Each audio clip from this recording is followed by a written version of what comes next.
Good afternoon, everyone. It is my pleasure to welcome all of you to Temple Law School's 119th commencement, and an especially warm welcome to the class of 2019.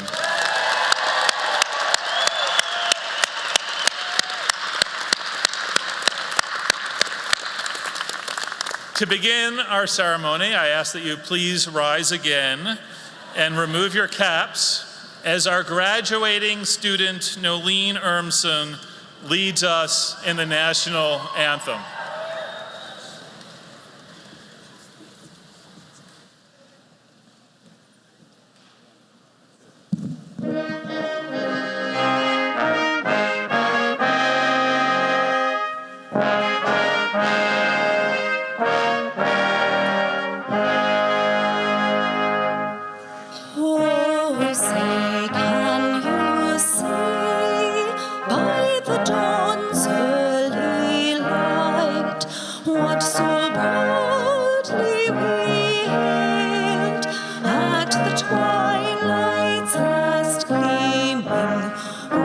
Stripes and bright stars through the perilous fight, o'er the ramparts we watched were so gallantly streaming, and the rockets' red glare, the bombs bursting in air, gave proof through the night that our flag was still there. Oh, say does that star-spangled banner yet wave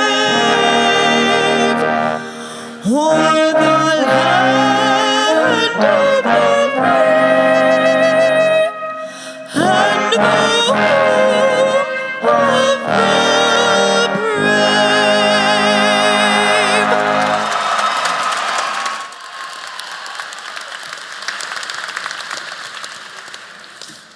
Everyone may now be seated. Thank you, Nolene. That was absolutely beautiful. Commencement is always a magical day, and not just because I get to dress like Albus Dumbledore. An accomplished group of students graduating today. Congratulations to each of you.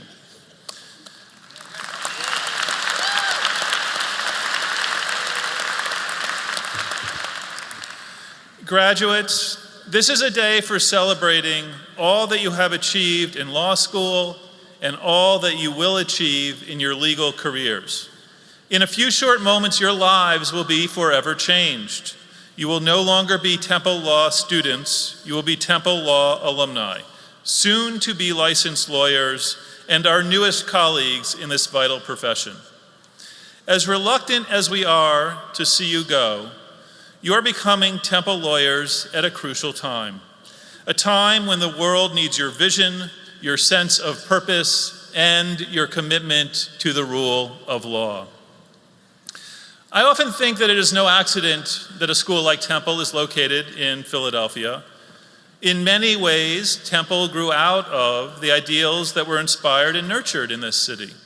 Philadelphia is the birthplace of America, the home of the Constitution, and the laboratory in which our grand experiment of a new government grounded in the principles of liberty and equality was conceived and brought forth. Temple Law School is part of a university founded by Russell Conwell's vision of a people's university, one not for elites, but for all, one that values people not for what they were born into, but for who they are and what they can become. One that develops our students' commitments to improving not only their lives, but the world in which we live. You have already begun to deliver on this commitment, and you will again many times over the course of your legal careers, often in ways that we cannot yet imagine. You are now stewards of this grand experiment, and I am very confident that it is in excellent hands. On the topic of experiments, those of you who follow the law school's Instagram feed know, I had occasion recently to think about my first class, the very first class I ever taught at Temple. It was a class in patent law. And for anyone whose ardor for intellectual property law does not match my own, the Patent Act was one of the very first laws passed by the newly created Congress after the ratification of the Constitution, providing protection for the inventions of our most creative minds.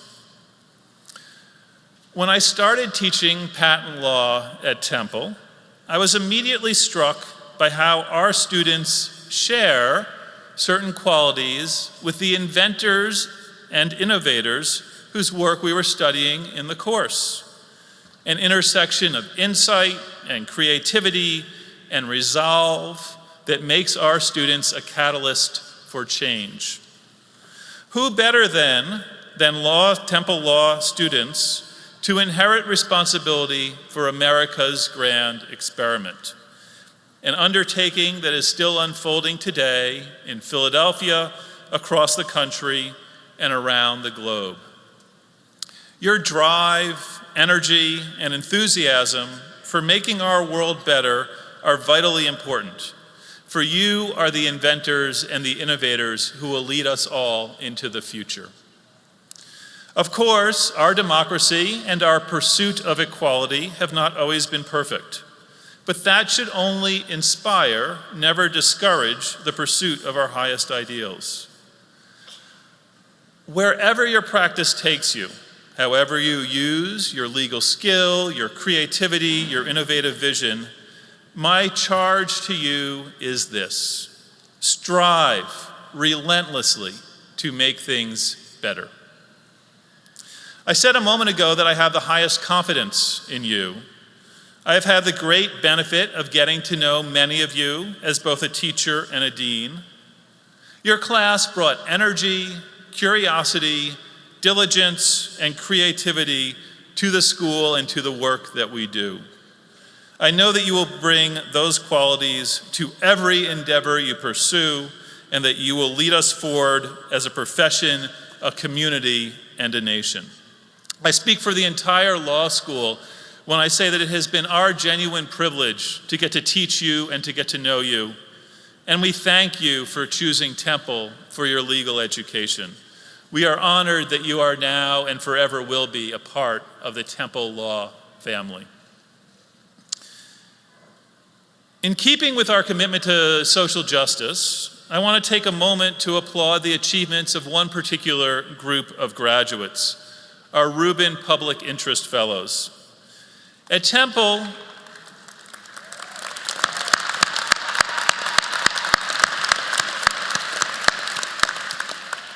they're not going to get away that easy.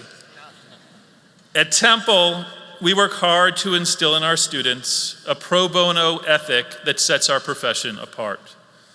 Those who demonstrate exceptional dedication to public service during law school earn membership in the Rubin Public Interest Law Honor Society. It is my pleasure to tell you that in this year's JD class, 80 students, that's nearly 40% of the class, achieved this honor. Together, they performed more than 18,500 hours of pro bono work, and that does not count the countless hours that the Rubin students spent working for public interest organizations, for government agencies, for the judiciary, and the clinics and practicums. With the graduates who have earned membership in the Rubin Public Interest Law Honor Society, please rise. And we thank you for your outstanding contribution.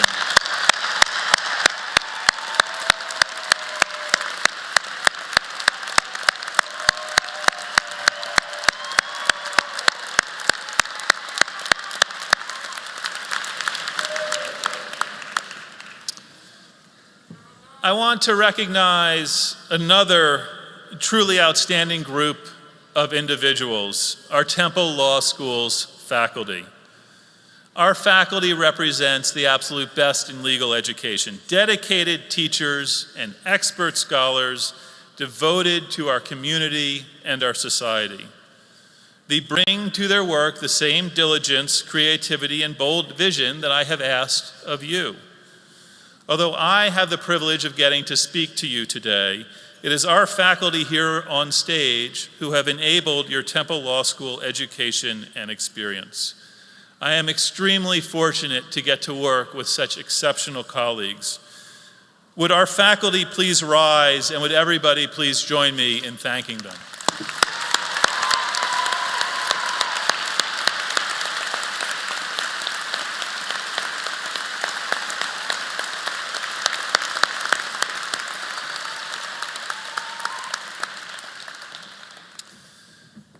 Let me take a particular moment to thank Temple University's Executive Vice President and Provost and our former law school dean, Joanne Epps.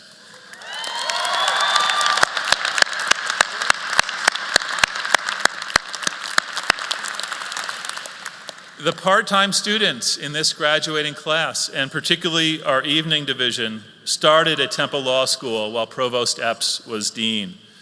It was very important to her, as it certainly was to all of us, for her to be here to share in your graduation. And we thank you, Provost Epps, for your leadership and for joining us today. Thank you.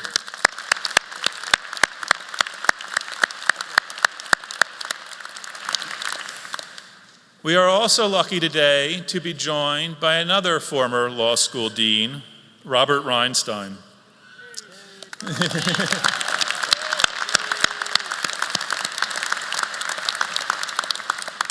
Dean Emeritus Reinstein led our school for 19 years and just recently retired after nearly half a century of service to this university and the law school.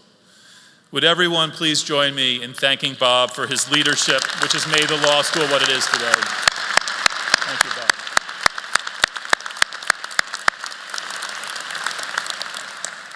And we're also extremely fortunate to have several members of the university's Board of Trustees, the law school's Board of Visitors, and university officers joining our ceremony. I want to ask to rise Trustees Leonard Barrick, Marina Katz, Nelson Diaz, Jane Scacchetti, and University Vice President for Institutional Advancement, Jim Cawley.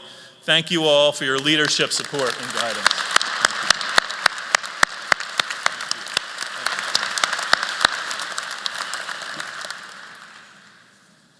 And particularly importantly, I want us to take some time to acknowledge and thank another very important group of people with us today, people without whom the graduates would not have been nearly as successful as they were in law school. Those family and friends whose support and sacrifices helped bring all of you, our graduates, here this afternoon. The truth is that no one makes it through law school alone. For many of you, your companions on your journey are here today. These are the people who encouraged you when you had doubts, supported you when you were weary, cheered your successes, and whose belief in you has carried you to this day. To the parents, grandparents, spouses, partners, children, friends, everyone celebrating with us today, thank you for lending us your loved ones for these past few years. We are grateful for what they have brought to our community and for making us a part of yours. Graduates, please rise as you are able to honor and thank the friends and family who made today possible.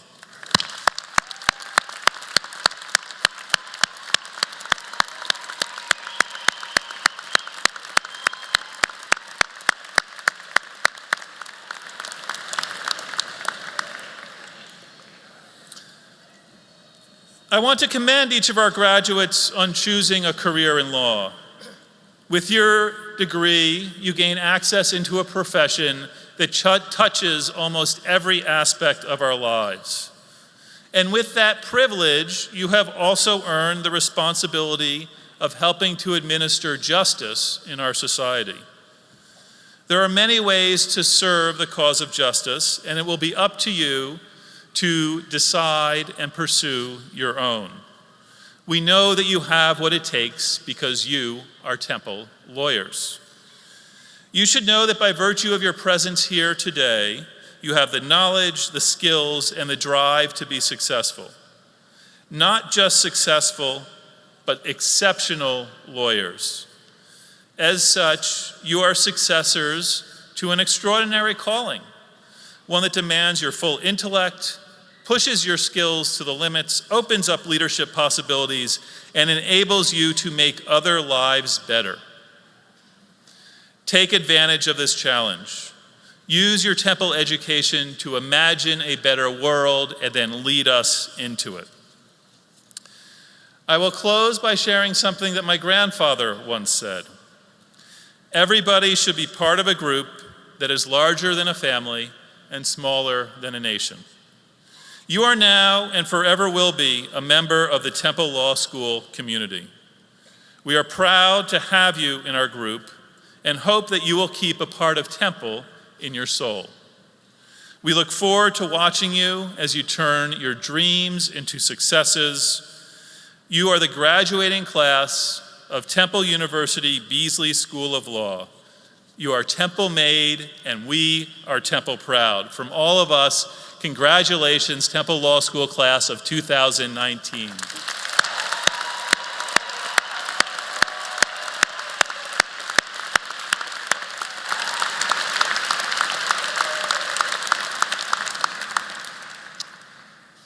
And it is now my great pleasure to present to you the students chosen by their classmates to be this year's class speakers.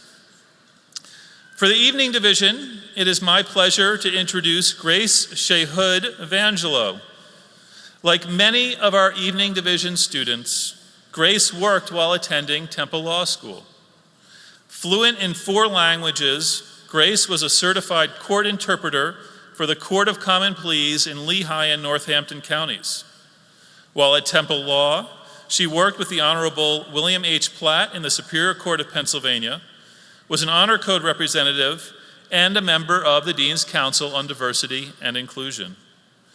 She is the recipient this year of the Albert M. Cohen Memorial Award. Grace is dedicated to social justice and just returned from a service trip with fellow law students to our southwest border, where she volunteered at Al Otro Lado Border Rights Project. After graduation, Grace will be continuing her service in Lehigh County. Welcome, Grace.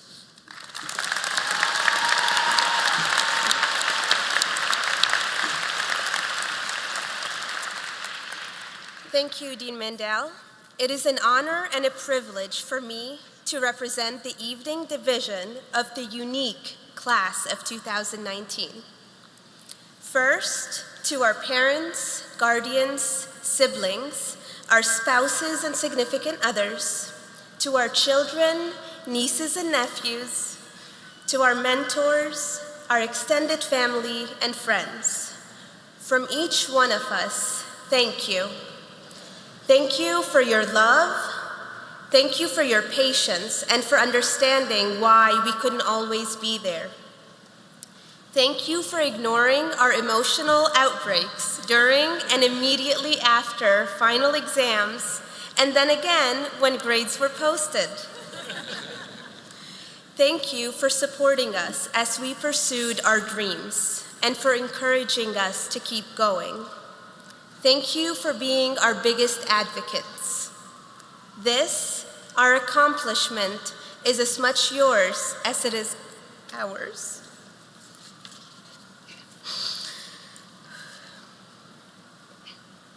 To those professors, administrators, and personnel who exhibited an unwavering commitment to the evening program, thank you not only for being brilliant scholars, teachers, and mentors, but also for being profoundly good people who care deeply about our success.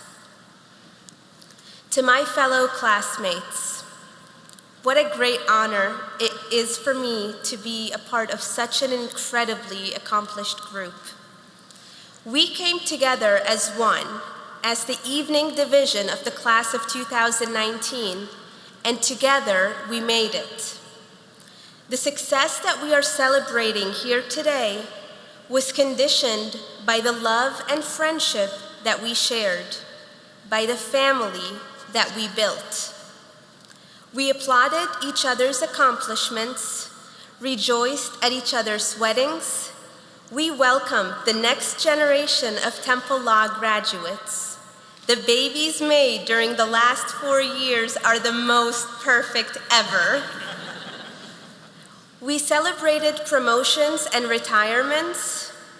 We laughed at inside jokes. Never forget. We toasted one another, and sometimes we did so with craft beer that was especially brewed for our class. We danced together, we laughed together, we cared so deeply about each other's well-being. But also, as families do, we came together in times of hardship. We mourned the loss of some of our parents and grandparents who left us far too soon, but who are looking down upon us, ever so proud of the resilient and accomplished graduates that they see. As a family, we grieved the passing of one of our own daughters, our hero, Senior Airman Casey Elena Ruiz. Casey's legacy will live on deep within our hearts. We also mourned the passing of one of our dear classmates, Keith Constantine.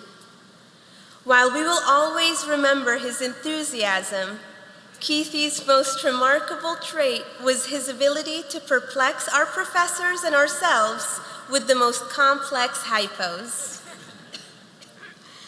As we celebrate this evening with our families, please toast for Keith. Or now.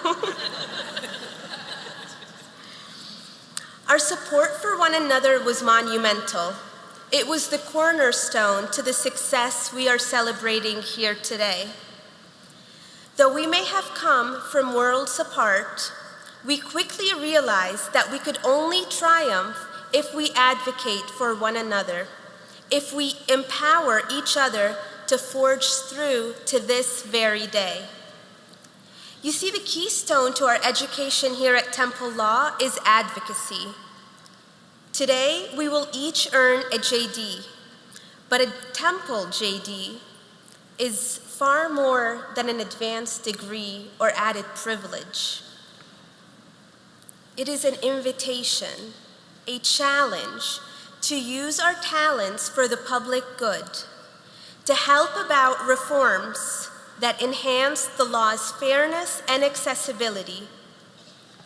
Regardless of whether we pursue careers in big law, public interest, or in private industry, we have a higher calling.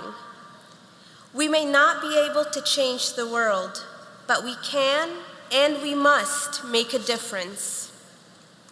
The Temple JD is a challenge to advocate for those who are less privileged than we are, a challenge to do good for those who have been neglected, whose voices have been silenced, and whose strengths have been oppressed.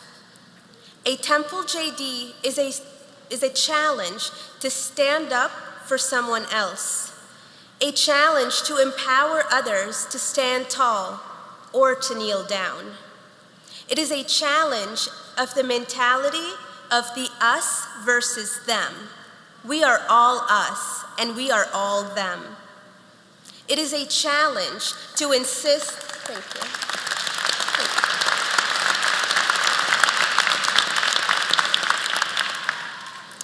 It is a challenge to insist on the justice that has eluded our criminal justice system, a challenge to ask why, a challenge to remember that most times the reasons for a wrongdoing may make you angry, but it will also break your heart. It is a challenge to provide someone else a platform. When you give someone a voice, you give them hope. And when you've given them hope, you're giving them the whole wide world. The community, the family we built here at Temple was just an exercise, just a 4-year exercise. It was an exercise to prepare us for the challenge we have taken by pursuing this JD. I will leave you with words I recently heard from a wise man quoting J. Wesley. As you embark on your new careers, do all the good you can, by all the means you can, in all the ways you can, at all the times you can, to all the people you can, as long as you ever can. Congratulations, Temple Law Class of 2019. We did it!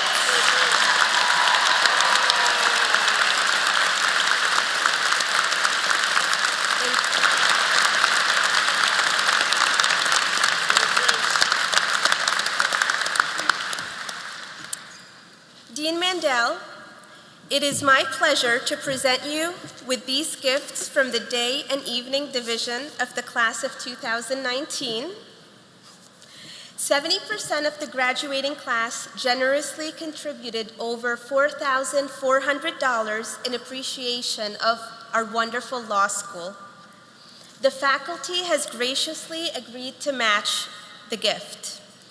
It is our intention that the contributions from the Day Division go to support one incoming day student in honor of Professor Schellenberger, who has been a mentor to so many of us.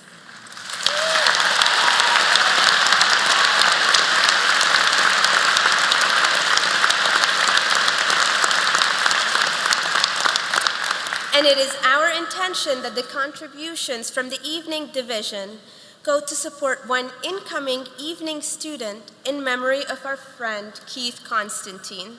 Thank you.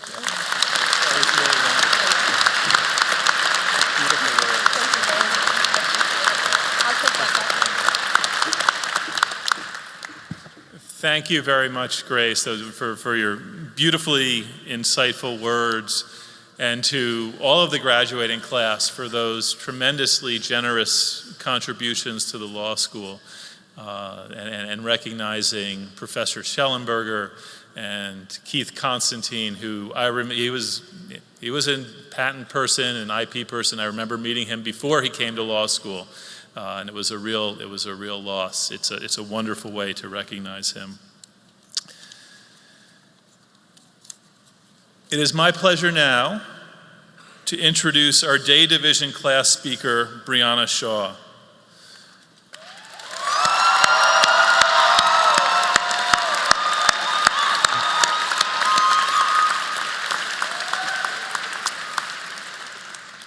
During Breanna's time at Temple Law, she was a member of the Temple National Trial Team and the Temple Law Jessup International Moot Court Team.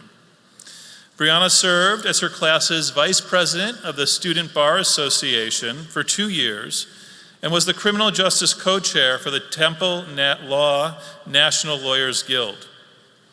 During law school, Breanna was a clinical student in the Temple Legal Aid Office Family Law Litigation Clinic, the Philadelphia District Attorney's Office, and the Camden Public Defender. She is the recipient of the Jacqueline E. Davis Johnson Success Award and the Andrew Gay Award. After graduation, Breanna will begin her legal career as an assistant public defender at the Defender Association of Philadelphia. Welcome, Breanna.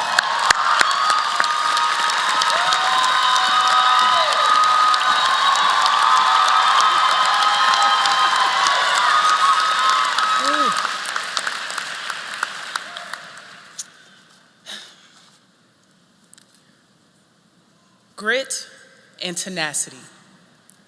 Those are the two traits we were told would be the key to making us great lawyers. So before we go any further, I want you all to take just 10 seconds to think about a time when you, a classmate, a professor, or a staff member went through a tough time. A time when law school became too tough. A time when you wanted to quit. And whether that person was you or someone else, I want you to remember that moment. And remember how you or that person overcame it, okay? 10 seconds.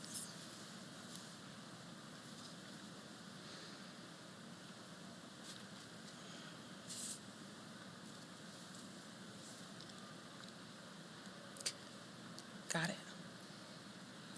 Those collective thoughts are what breathe life into Temple's motto. Perseverance conquers. Now, I want to bring you back to a day you might remember a little better.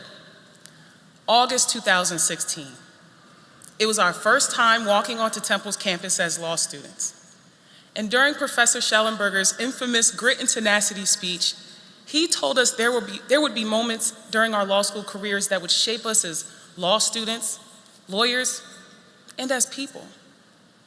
He told us there would be moments like the ones you may have all thought of that would make or break us. I want you to remember the strength, determination, and courage it took to get through this law school process. The amount of effort it took to get from that speech to this one. Looking back, we all can agree that law school was tough. For many of us, this is one of the hardest challenges we've ever had to overcome. But for some of us, this is just one hurdle in the long journey to reaching this great accomplishment. And look at us, we're here. And we didn't just get here by sheer luck. No, it took grit and tenacity. And that's the same tenacity we should use as we move forward our careers. Today is the day that we thank our previous selves. Today is the day that we appreciate the grit it took to get to this point in our lives. So shout out to all of you. Shout out to your previous selves. Shout out to the 1LU that survived your very first law school exam. The 1LU that read Dred Scott for con law class and still came to that classroom with your head held high. And the you that remained steadfast in your goals when the political climate transplanted divisiveness from whispers in the hallways to the forefront of legal discussions and debate. For some of us, this is the product of every extra shift we picked up at work, every moment we spent away from our friends and our loved ones, and every moment we spent questioning if we deserve to be sitting in these seats. Law school has a unique way of making just about anyone feel othered. All of us have experienced imposter syndrome at one point or another. But all of us had a purpose before anyone had an opinion. And today, we've fulfilled that purpose. So I want you to remember that purpose as you move forward in your careers and that little bit of doubt starts to creep in.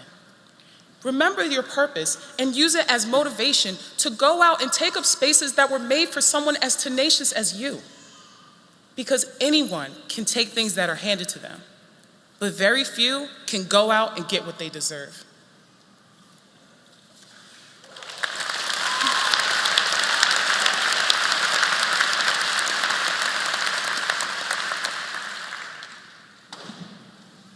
I want to remind you all that while we have finished the law school race, our next challenge is just beginning. And no, I am not talking about the dark pit of studying we have to look forward to this summer. I am talking about the way that we will challenge our profession to progress. When we leave Temple today, we will all be setting out on such diverse career paths. But whether you're setting out on a career in the professional elite or down in the trenches, I urge you to challenge the methods of oppression that are inherent in our legal system. Challenge yourselves to expand your horizons. Challenge the world's idea of what an attorney does and what they look like. I urge you to challenge the institutions within our profession that have been designed to keep people like you and I out. Knowledge is one of the only things in this world that can never be taken from you. But every day we live with barriers between those who have access to education and knowledge and those who don't. I urge each and every one of you to remove one brick from that barrier whenever possible. Because the strength of our society, it's not measured in how many awards and accolades we individually collect. It's measured in our ability to educate and uplift one another. And during our time here at Temple, we've done just that. It's time to be tenacious in our efforts to spread the wealth. As children's rights attorney Marian Wright Edelman once said, "Service is the rent we pay to live in this world." Service should never be looked at as a burden. Instead, it should be looked at as a necessity of our greatness.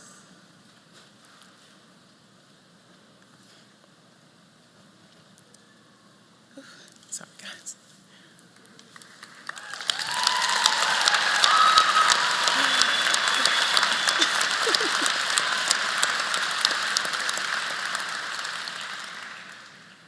We should never forget that the same grit and tenacity that got us through these last 3 years will propel us into the future.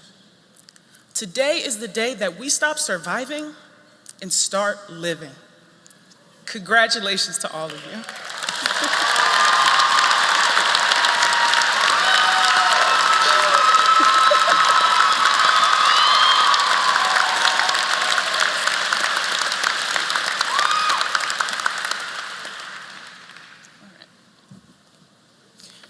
Before I go, I have the pleasure of delivering the George P. Williams III Memorial Award, This award goes to an esteemed faculty member who has been voted by the class of 2019 to have excellence in teaching.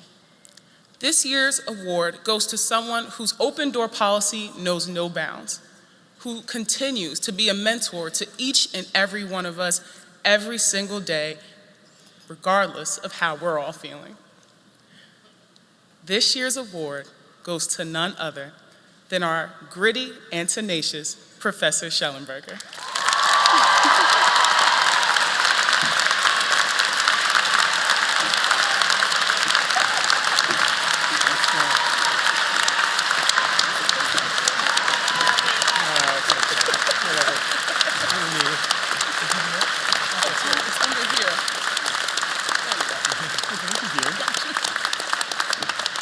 Thank you very much. This is awesome. You know, I know someone's already told me this today. I know you're going to say he says this about every class, but believe me, I really mean this.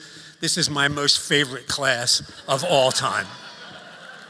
And I thought that even before this. So thank you very much.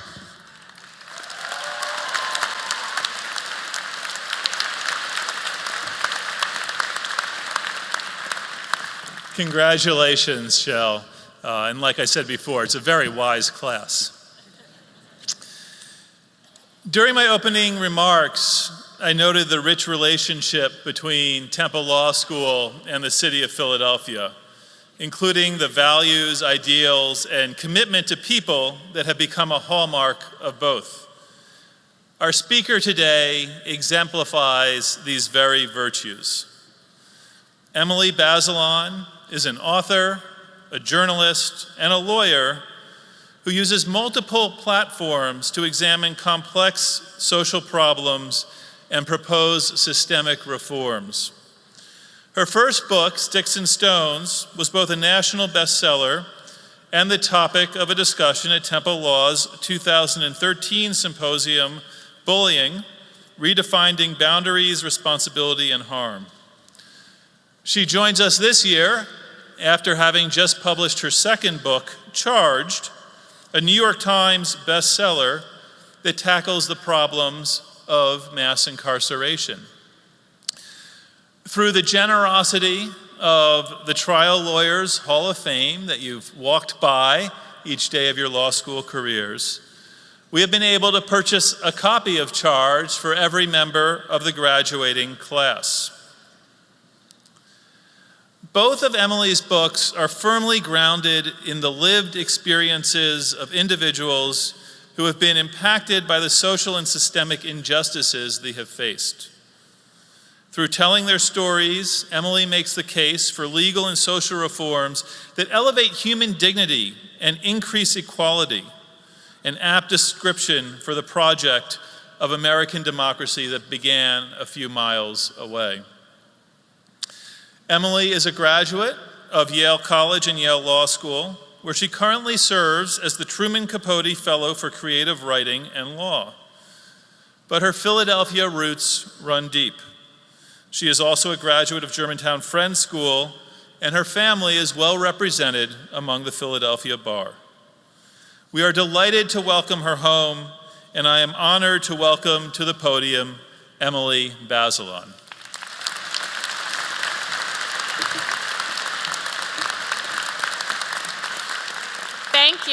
Thank you, Dean Mandel, for that lovely introduction. It is such an honor to be here with all of you today. To state the very obvious, this day is about standing at a crossroad, looking ahead, and deciding what direction to take next. So I want to remind you that you've already proved you know how to make good choices by coming here to Temple for law school. This is a proud institution with an illustrious track record. My brother-in-law graduated from Temple Law School, and I know and have deep respect for many people on the faculty here. Congratulations on all the hard work it took to get here, to this school, and to this day. I want to celebrate something else I have in common with you, the city of Philadelphia. I grew up here, and I've always found this city to be at once deeply complicated and amazingly alive. When I left at the end of high school in 1989, I worried that the hard parts were getting the upper hand. It seemed possible that Philadelphia could slide into a sad and abandoned direction. The city was foundering economically, and it seemed as if the social fabric was fraying too. But since then, Philadelphia has recovered. It has become more vibrant and bustling and full of opportunity. I don't mean to suggest that all the problems are solved. Inequality and racial segregation remain problems in this city, like so many cities. But in important ways, this city is striving to do better. And if your class of Temple Law graduates is like the classes that have come before you, many of you will stay here or live nearby. Nearly half of Temple Law graduates chose to work in Philadelphia after graduation in recent previous years, and 70% have stayed in the region, including the suburbs and South Jersey and Delaware. So you are in a position, a key position, to be part of the progress this city is making. Or of course, you may move to other equally deserving metropolitan areas. To that end, I want to talk a little bit today about one aspect of social policy that offers an unusual combination.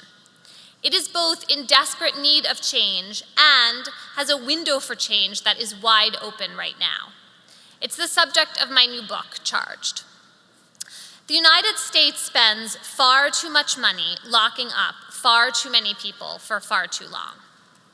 A few years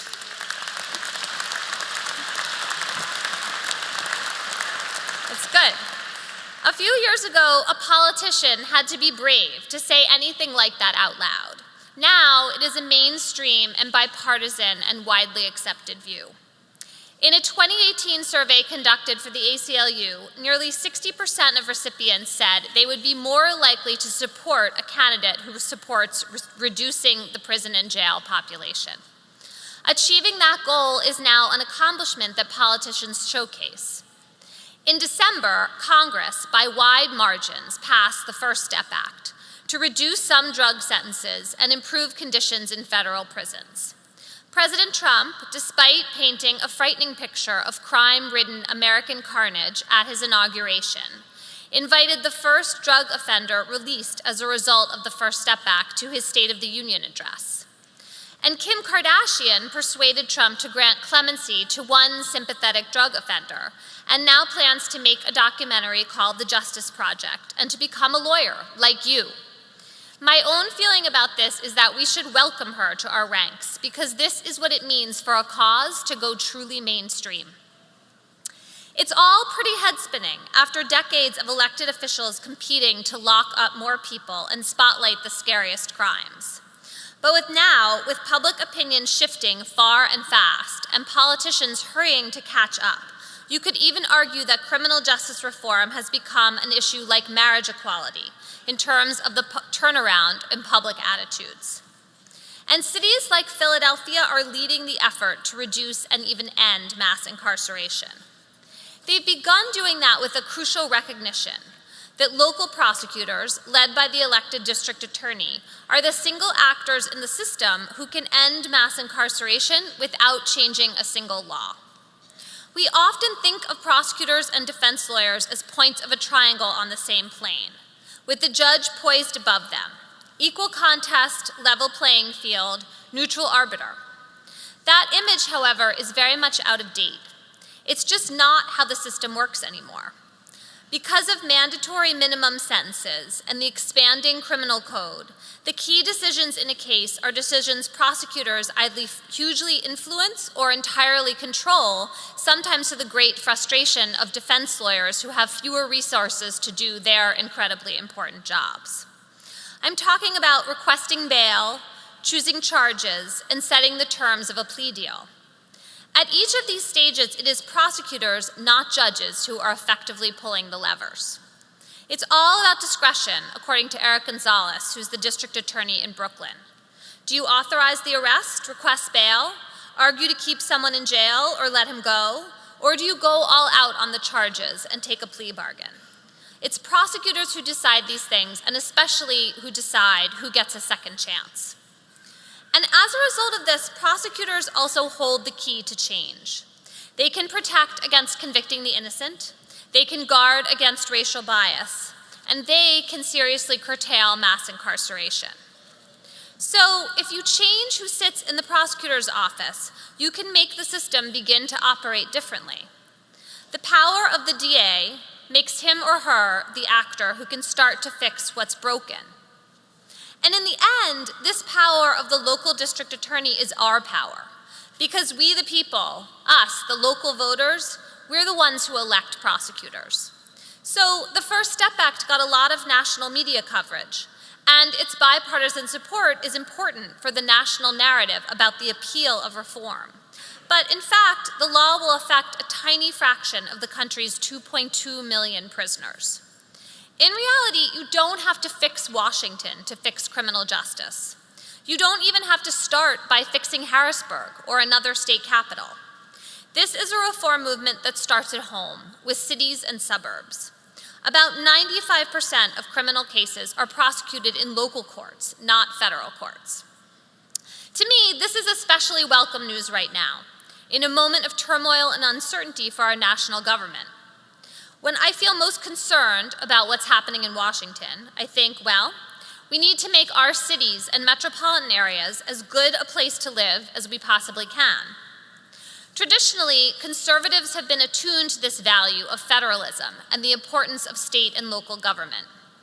Liberals, too, are starting to learn this lesson and seize the chances to lead that come with it. Legal scholars have called for a kind of federalism that draws on the idea that the states are laboratories of democracy. If the national government sets the floor by protecting civil rights and basic freedoms, states can do more. They can create a ceiling for their residents. You can try things here or wherever you move to on a relatively small scale, and those things may prove to have value elsewhere in the country. Think of marriage equality, or equalizing school funding across different school districts, or reducing carbon emissions, or if you're inclined, legalizing marijuana. Whether you are liberal or conservative, or somewhere in between, the opportunity exists to make your state more generous and hospitable to all its citizens. Here's the starting point for this, in this city and others. A movement of organizers and activists and local leaders and defense lawyers and professors and students and donors has sprung up, and its first task has been to elect a new type of district attorney in city after city and county after county. The movement is a groundswell. It's growing, and it's causing the first major shift in the politics and incentives of American prosecution and imprisonment in decades. This movement to transform American prosecution and end mass incarceration is bipartisan. It has roots in civil rights history, in the Black Lives Matter campaign against violence and racism, in libertarian skepticism of government overreach, and conservative concerns about waste and spending. So far, the newly elected DAs who represent this movement also represent only a small fraction of the more than 2,400 prosecutors who hold elected office nationwide. But these DAs include Democrats and Republicans in red states and purple states and blue ones, and they hold the reins of law enforcement in an increasing number of major cities. One of the leading new DAs is Larry Krasner in Philadelphia. When Larry Krasner ran for office in 2017, no one like him had ever been a big city DA before. He joked that he'd spent his career becoming completely unelectable. Among other things, he had sued the city's police department 75 times. But Krasner's record became a selling point in a city with the highest rate of imprisonment per capita of the nation's 10 biggest metropolitan areas, a trail of wrongful convictions, and a history of brutal and racist policing. Krasner won election in 2017 with 75% of the vote, and turnout was up by nearly 70% from the last DA election. In his victory speech, he promised transformational change. He talked about ending mass incarceration and the death penalty and cash bail. My sister Dana works for Krasner as a policy advisor. She's here today, which is great. Dana was previously a defense lawyer. In the last few months, she has designed a system that gives hearings within 7 days to people who are detained on technical parole violations or for minor offenses like marijuana possession. 7 days is still too long, but it's a lot better than the 2 to 3 weeks that used to be the norm in Philadelphia, with some people lingering in jail for months. A technical parole violation is not a crime. It means that you violated a condition of supervision, like missing a curfew or a home visit. But people were sitting in jail for weeks or months because of these minor breaking of the rules. Now, more of them are getting out much faster, and that's helping to cut the city's jail population, which was previously more than twice its current size. The 3 young lawyers Dana supervises started conducting these hearings straight out of law school. They were able to do this work even before they passed the bar. And more than 600 people have been released through these new hearings. 96% of them have come back to court afterward for further hearings, as they promised to do. This isn't to say that Larry Krasner's program for change is all unfolding smoothly in Philadelphia. The criminal justice system is a behemoth, and turning it is like turning an ocean liner in port. But Krasner and the reformers in Philadelphia have clashed with the police, some local judges, and the probation and parole department. Now that a prosecutor is trying to use his power to reduce mass incarceration, other forces are trying to stop him.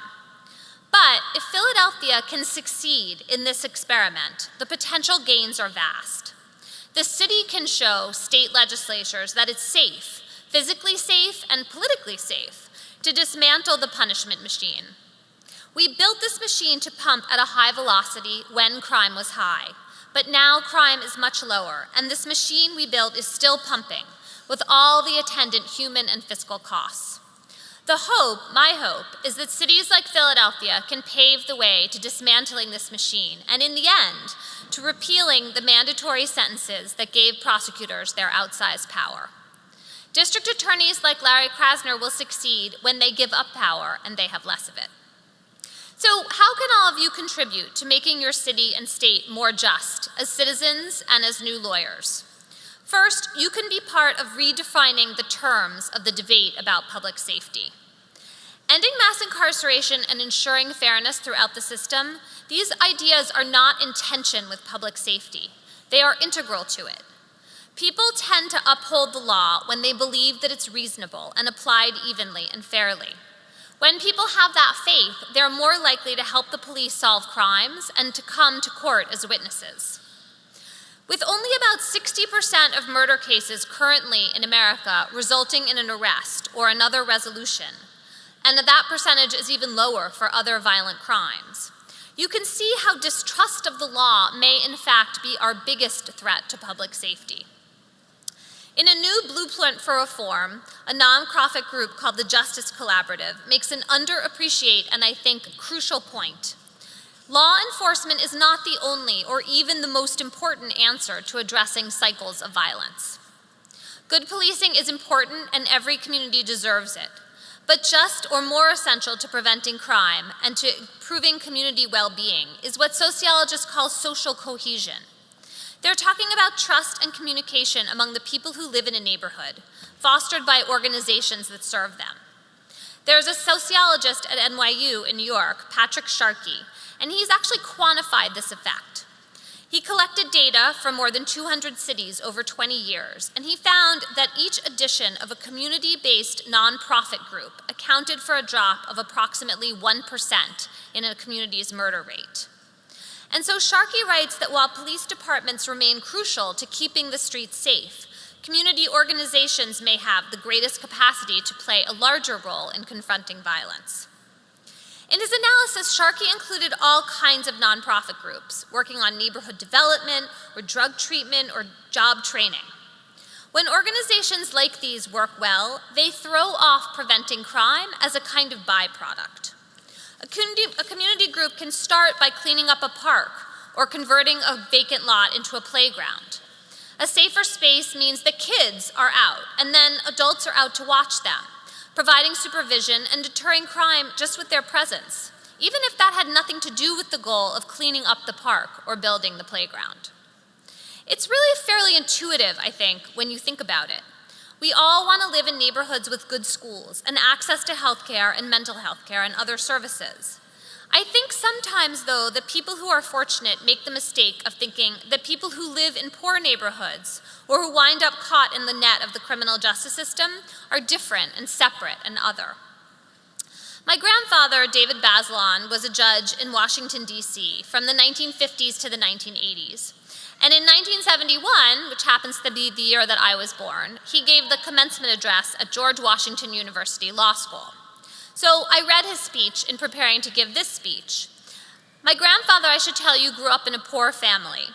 In his speech, he paraphrased an exchange between the writers F. Scott Fitzgerald and Ernest Hemingway. F. Scott Fitzgerald says, "The very poor are different from you and me." And Ernest Hemingway says, "Yes, they have less money." I'd like to think that the insight in that exchange is an obvious one, but on the many days I went to court to do the reporting for my book, I feared it was not. As a reporter, I think that it's crucial to see our system through the eyes of the people who are the most impacted by it. And here, you, as new lawyers, can play an essential role. Whatever you do next, please don't forget about the criminal courts. Over the course of your long careers, which I hope will be long, you can volunteer to represent clients in criminal court or to serve on a task force designed to improve them.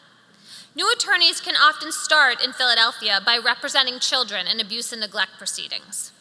You might think of using some of the tools of another profession, journalism, to go see up close how the criminal justice system works and then tell other people what you see. There's a new group called Court Watch, which holds the system accountable just by showing up and recording what happens in court day by day. I think these groups are important for getting to know people whose lives have been ensnared by crime, both the victims and the perpetrators. Often, those two groups are not as different from each other as you might think, and also not really different from you and me here today. If you work with them, or even better yet, get to know them as friends and neighbors, you'll widen your own lenses of perception.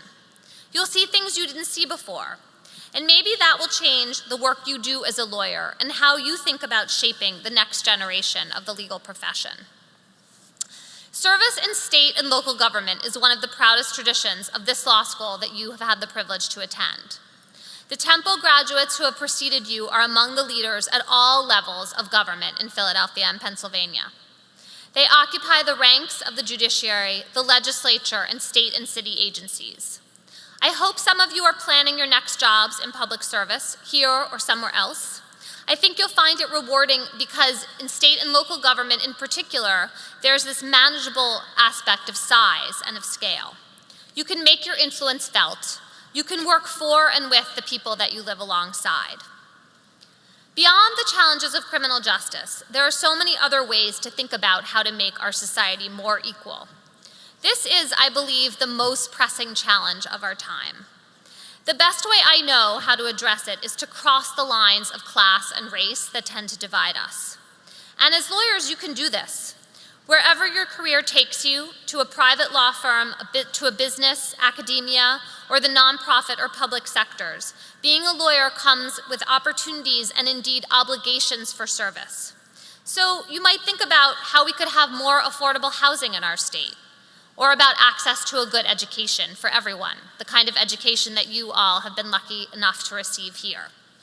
There is so much work to be done, and now you can help do it. So thank you for listening. Congratulations to you and your teachers and to all of your families.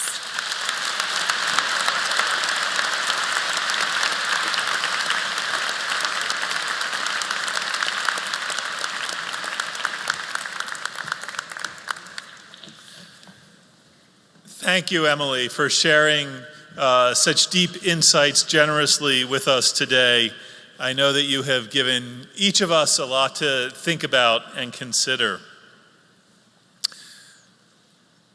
This year, we have the extraordinary honor of celebrating the conferral of honorary degrees on not one, but two wonderful friends of Temple Law School. Leonard Barrick, who chairs the law school's Board of Visitors, and as I mentioned before, sits on the university's Board of Trustees, and who supports the law school tirelessly and in countless ways, was honored at Temple University's graduation ceremony last week with the conferral of a Doctor of Humane Letters. Trustee, now Dr. Barrick, would you please rise, and would everybody please join me in recognizing your latest honor and thanking you.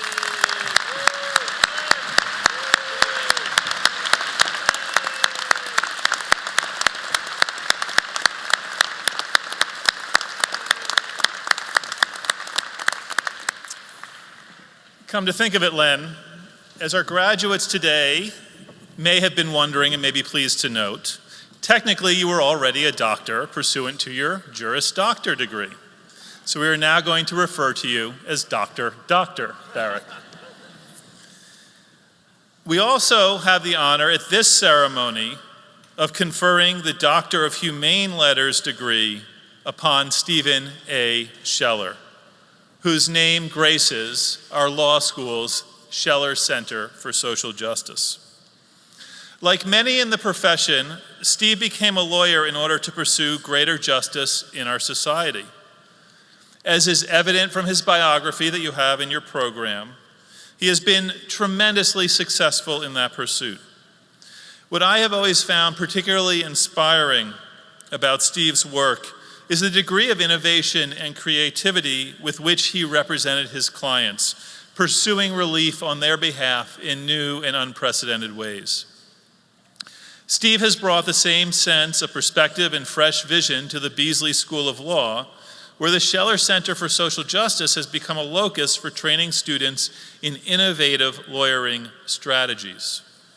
Through Steve and Sandy's generous support of the center, community members living in their beloved North Broad Street corridor have found a partner in addressing and effecting change on vital issues like wage theft, access to housing, and cash bail reform. And our students have gained new vision of what lawyers can do to pursue social justice and our democratic ideals. Like Russell Conwell, Steve sees the promise and potential both within and surrounding our wonderful institution, and has committed himself to offering a powerful catalyst for transformation: hope. Steve, congratulations on your receipt today of this honorary degree. It is richly deserved for all that you have done and continue to do for Philadelphia and our North Philadelphia neighbors. It is my honor and privilege to introduce Trustee Jane Scacchetti, who will confer the honorary degree. Trustee Scacchetti, will you please come forward? And it is also my honor and privilege to invite Provost Epps to come forward and assist with hooding Stephen Scheller, and to invite Trustee Diaz to do the same. The Honorable Nelson Diaz is a university trustee, a graduate of the law school, and a recent best-selling author himself. Stephen A. Scheller, please come forward to receive the honorary degree. I think you have to go there. Thank you. I didn't expect. Steve Scheller, by the power vested in me on behalf of the Board of Trustees, I confer upon you the degree of Doctor of Humane Letters, honoris causa. Congratulations.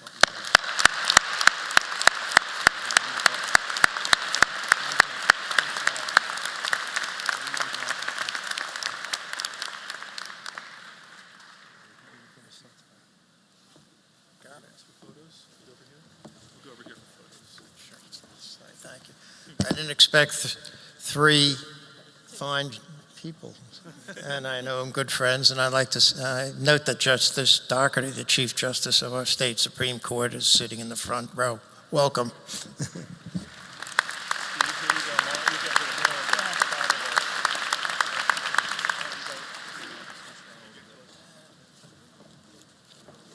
By the way, my wife is here also.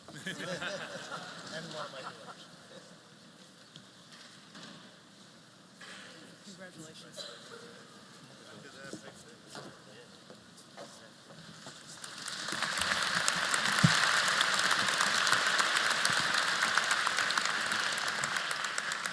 Congratulations, Dr. Scheller, and thank you, and as you mentioned, your wife, Sandy, for all the ways that you have supported the law school and our students to advance the cause of social justice. And now it is the moment you have all been waiting for, the conferral of degrees.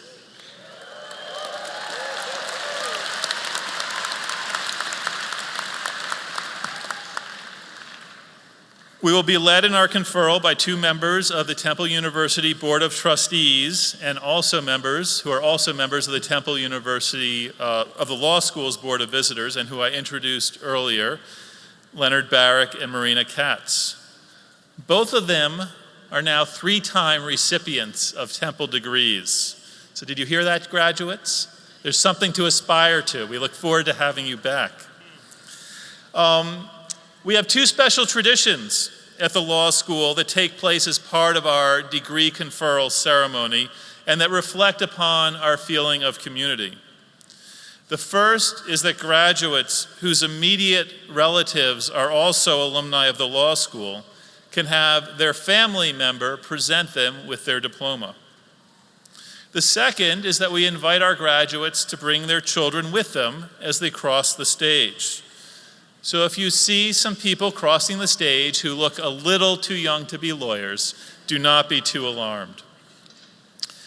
I will be assisted in conferring our degrees by my wonderful colleagues in the law school's administration, Assistant Dean Jennifer Bretschneider, Associate Dean Donald Harris, Associate Dean Jaya Ramji Nogales, Associate Dean Rachel Rebouche, Assistant Dean John Smagula, and Senior Advisor Robert Bartow.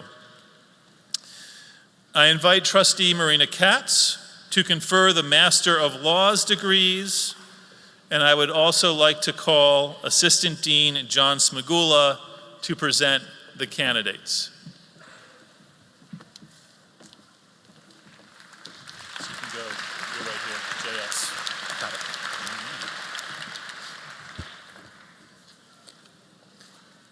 Good afternoon, everyone.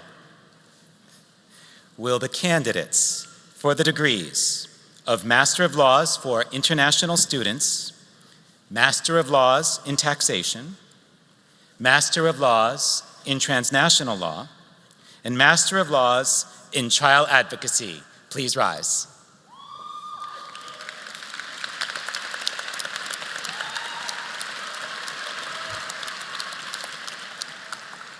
Trustee Katz, I am very pleased to present these candidates who have completed all of the academic requirements and are recommended by the faculty of the School of Law to receive their degrees.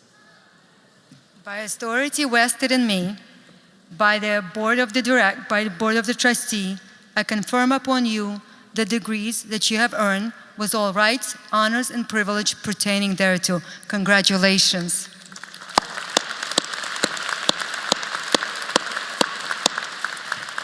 Will these candidates please follow the faculty marshal to the stage to receive your diplomas?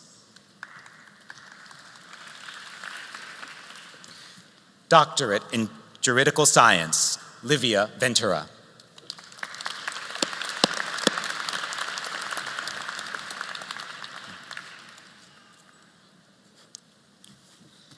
Master of Laws, International, Roberta Johanna Eastermeyer.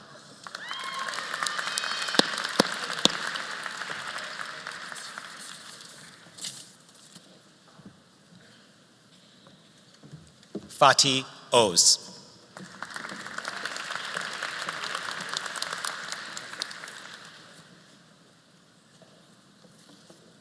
Diana Carolina Flores Pinilla.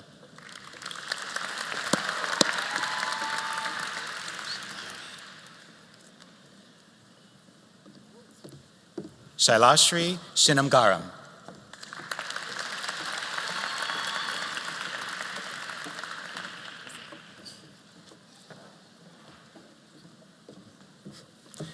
Master of Laws, Taxation, Danielle Emanuela Laguerre.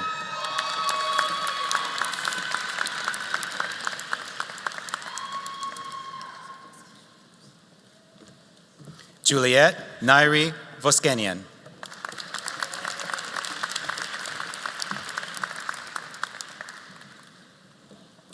Daniel Michael Cole.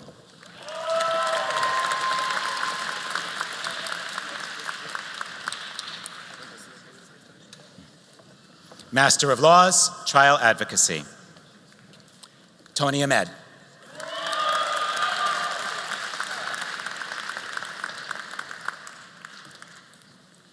Edward Jesse Bauer.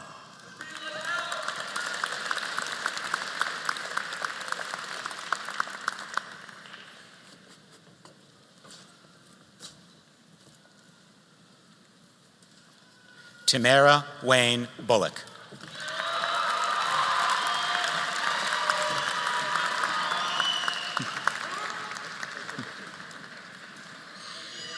Hannah Elizabeth Carroll Altman, accompanied by daughter Harper Carroll.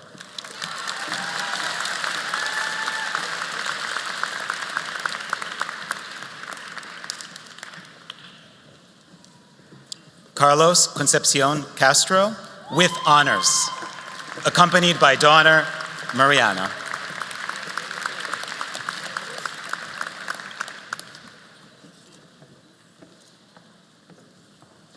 Stephen A. Cornell, with honors.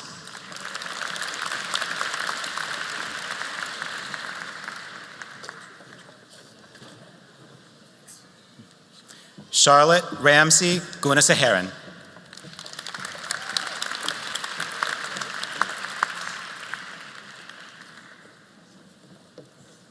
Nathalie Crystal Hackett.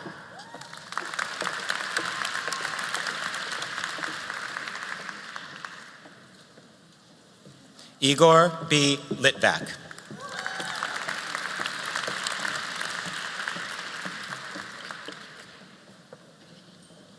Jody R. Mask, with honors, accompanied by sons Noah and Gavin and daughter Taylor Elizabeth.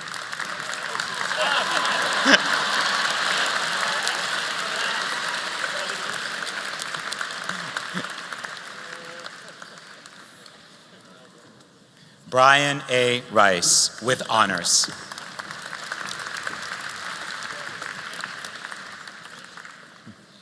David W. Ringlaben.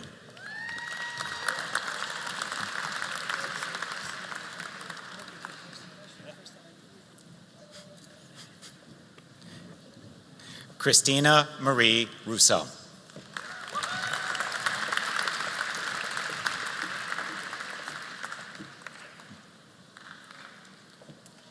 Erica A. Shuganov, with honors.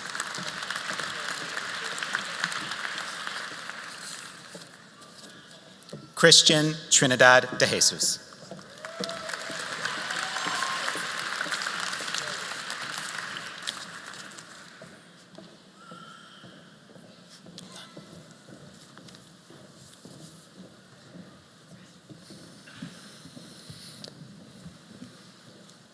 Congratulations to all of our Masters of Laws students.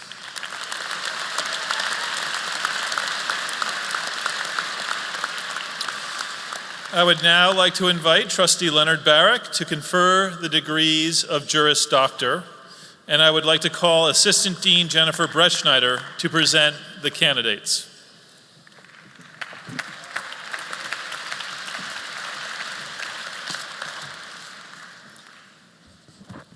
It's time. Will the candidates for Juris Doctor please rise?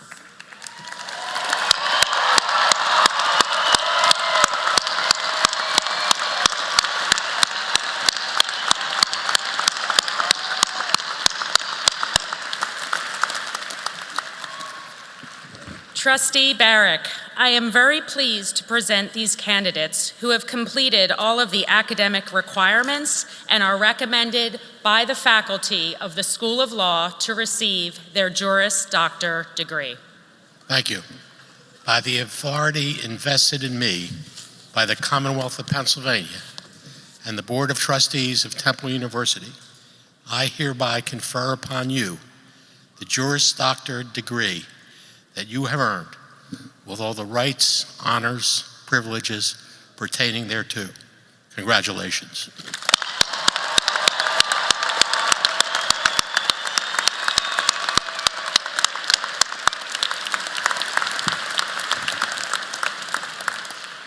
Will our new JDs please come forward to receive their diplomas? And you may be seated if you're in the back of the alphabet.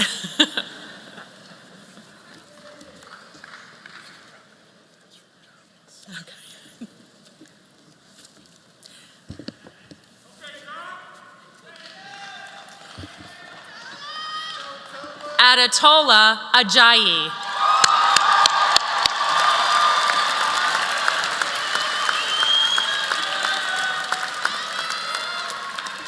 Jonathan Clark Allen.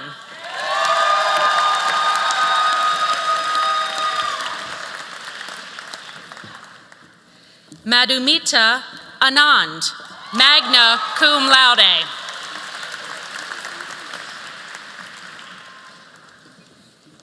Emily Rose Anderson, magna cum laude.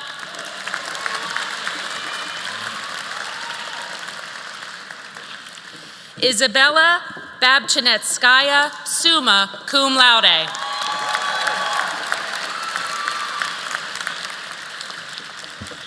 Andrew Sam Badii.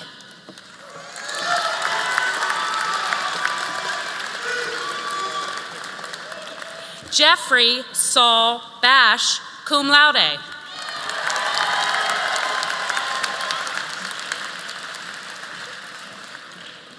Lee Michael Begelman, summa cum laude.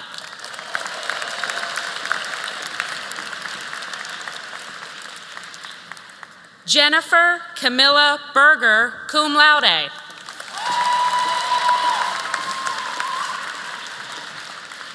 Kenneth James Bergman, magna cum laude, with his daughter, Grace.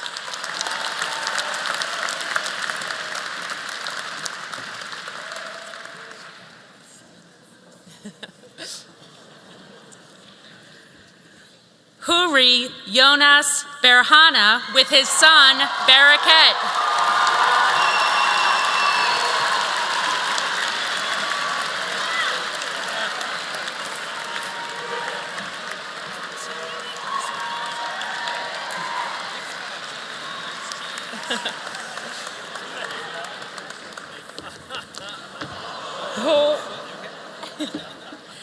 Francis Vincent Bovio.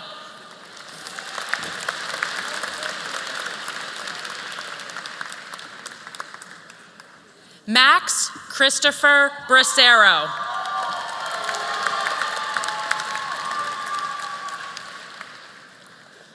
And now, Eleanor Bradley Hewitt, class of 2014, and Eileen Bradley, class of 2018, will present the degree to their sister, Marianne Elizabeth Bradley.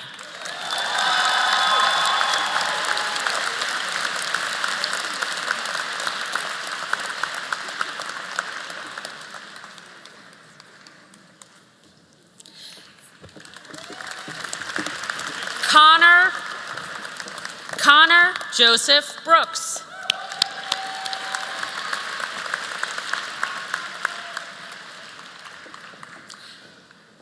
Maya Jaleese Brown.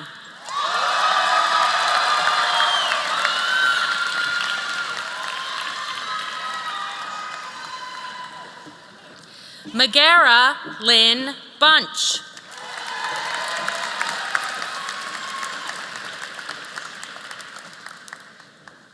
John Philip Capel, summa cum laude.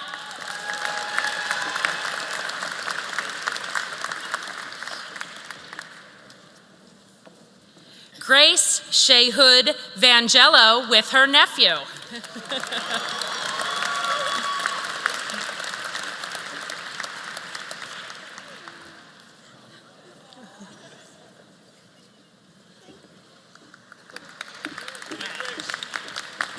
Jinwen Chung.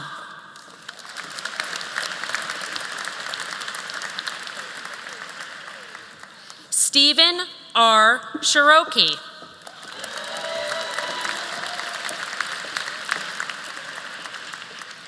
Mackenzie Jane Colburn.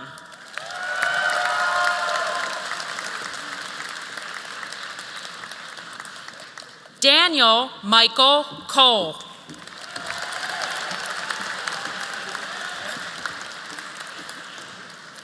John Gerald Coleman, cum laude.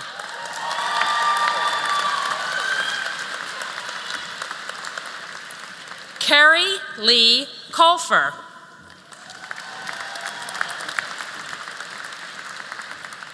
Justin Thomas Coletti.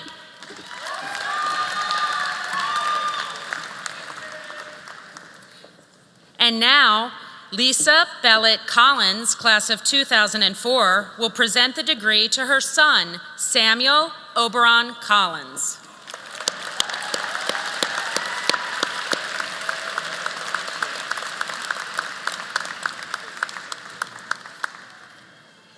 Erin Lynn Kopic.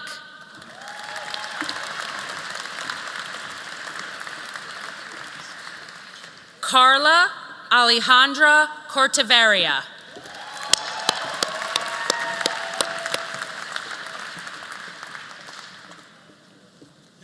Kevin Ryan Craig.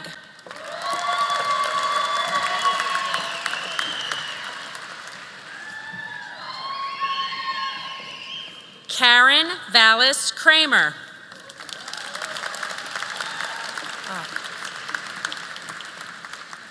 Corinne Vallis Kramer.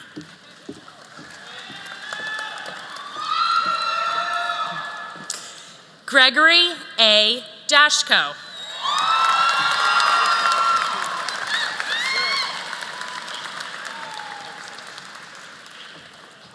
Christina Andrea DaCosta.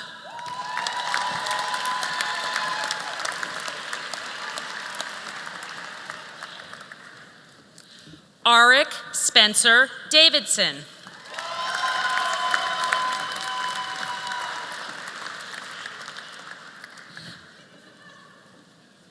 Melissa Nancy Davis.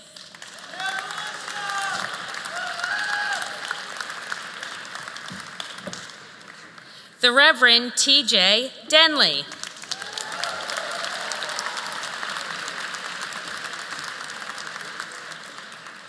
Faith Darridge.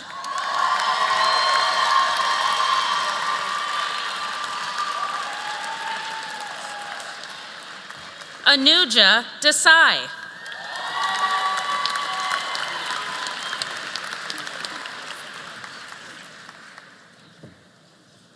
Brandon Wallace DeShields.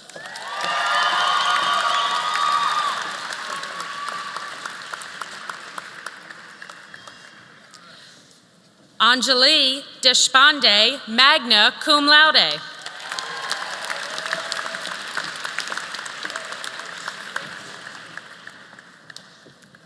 Stephanie De Silva.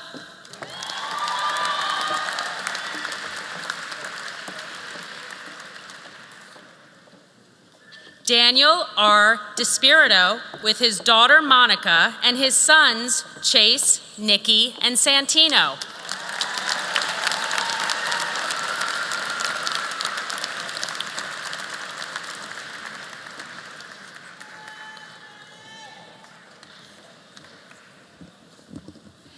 Catherine Elizabeth DeVilliers.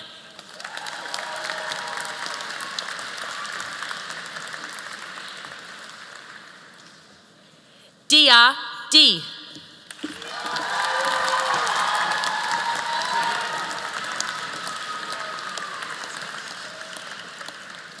Valerie Diaz Cruz.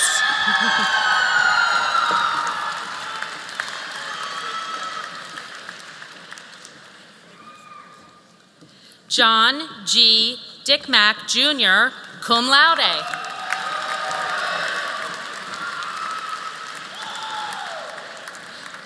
David Arthur Doty.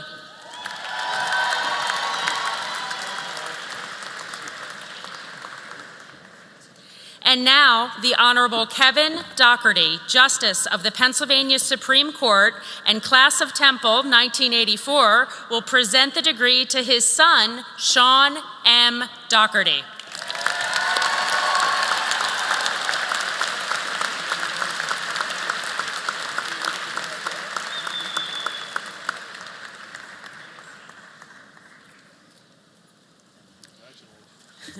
Caitlin Phillips Duffy.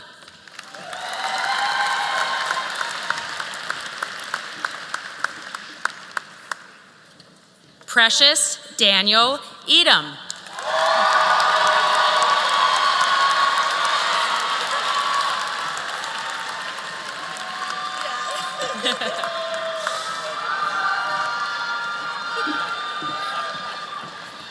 Peter Paji Elliott, cum laude.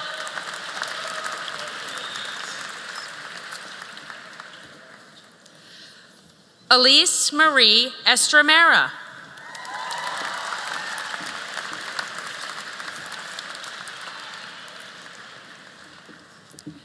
And now, Associate Dean for Academic Affairs will continue with the next graduate.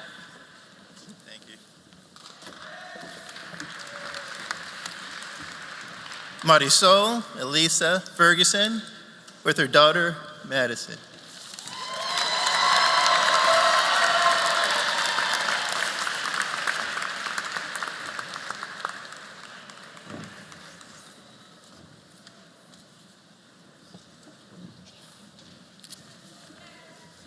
Sarah Alexis Figorski.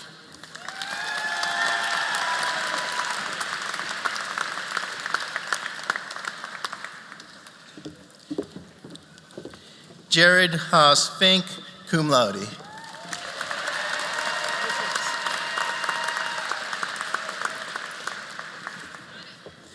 Lauren Nicole Fisher.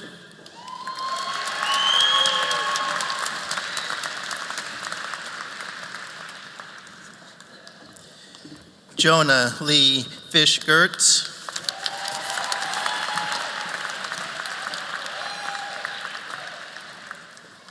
Christina A. Flatley.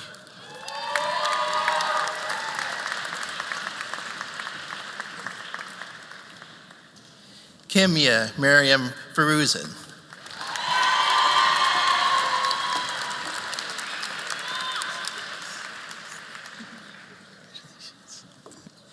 Christina Teresa Franzisi, magna cum laude.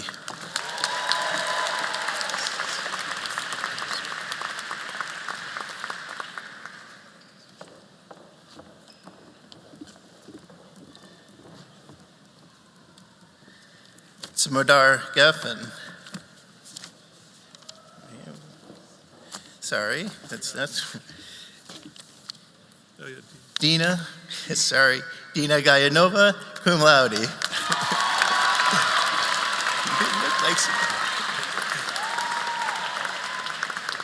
didn't look like Smodar Geffen.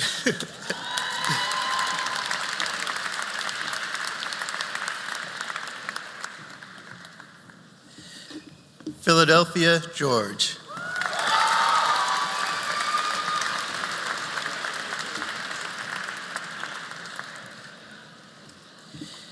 Timothy David Gilbert, magna cum laude.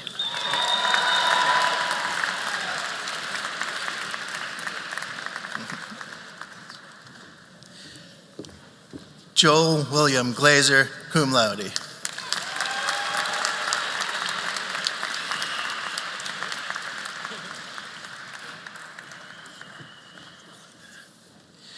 Patrick M. Gordon, magna cum laude.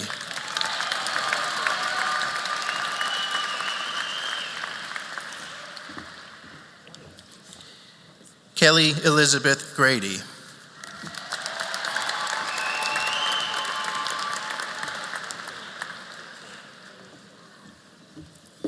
Jasmine Carolyn Green.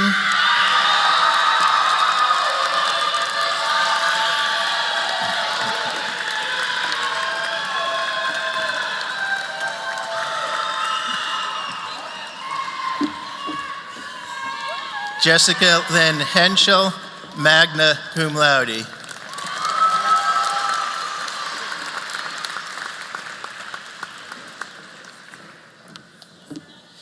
Christian Peter Hernandez.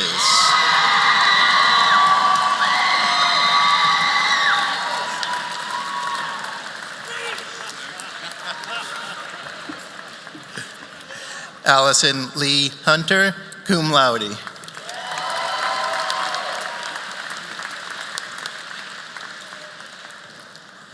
Alyssa M. Hyder, summa cum laude.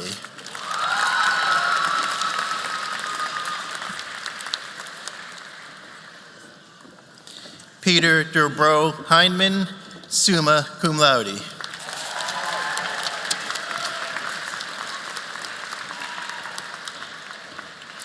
Ryan James Ivins, magna cum laude.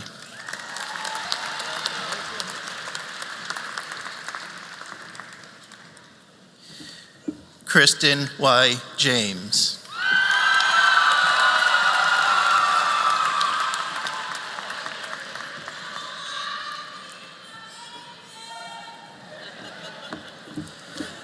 Alexandra Nicole Chiari.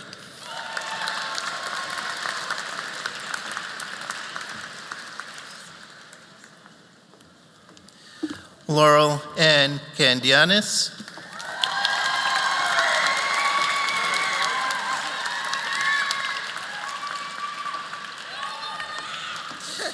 Nicholas Akira Rodriguez Cato, magna cum laude.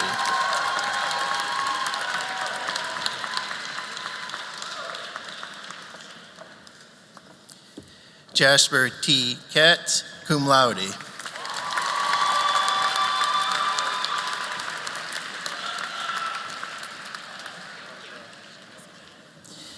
Timothy Lockwood Kelly, magna cum laude.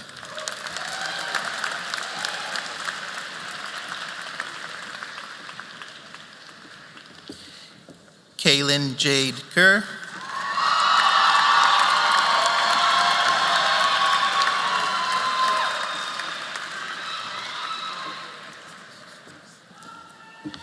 Meredith E. Ketterer.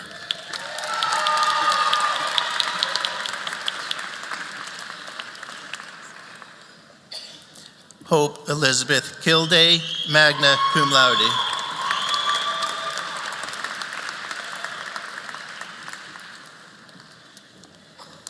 Diane J. Kim.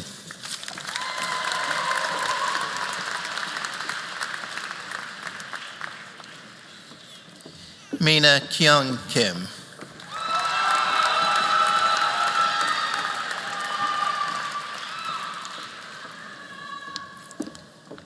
Jessica Marie King.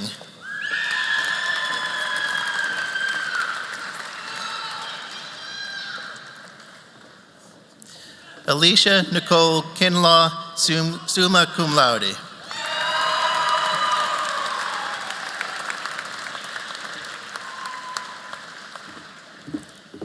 Gabrielle Alvin Klein, cum laude.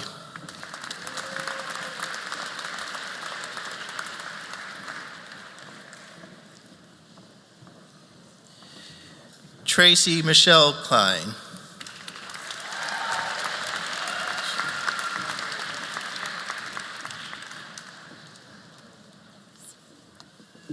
Manish Matthew Kurian.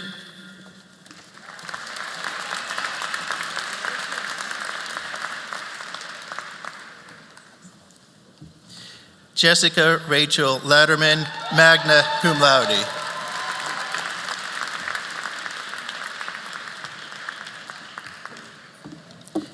Daniel Aaron Labnevsky, summa cum laude.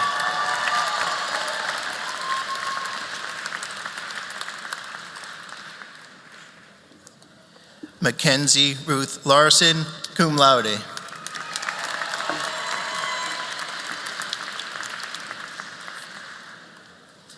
Jeffrey Clay Legrand.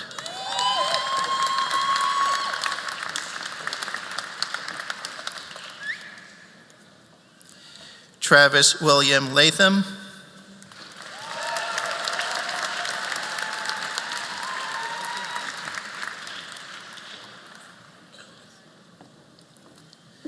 Linda S. Levinson, summa cum laude.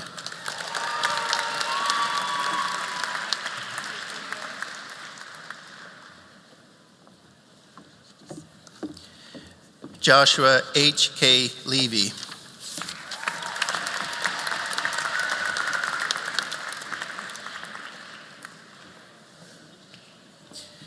Zachary Abraham Lewis, cum laude.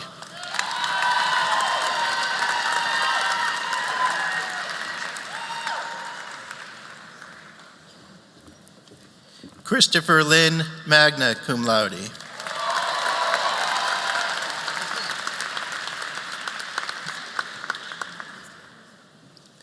Marie Ann Luaso.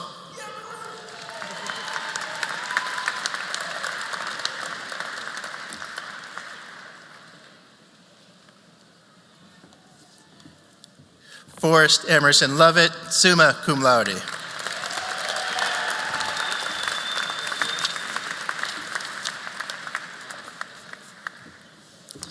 And now William T. McMahon, class of 1977, will present the degree to his daughter, Mariel C. McMahon, cum laude.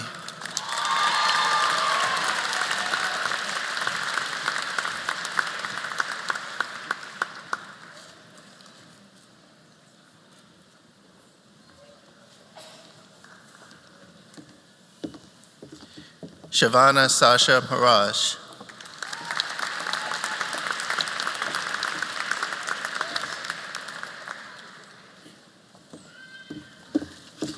Brian Joseph Mahoney, magna cum laude.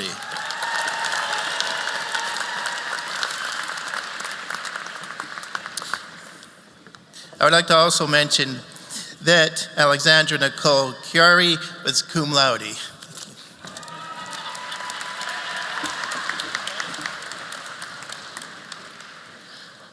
Austin Warner Manning, magna cum laude.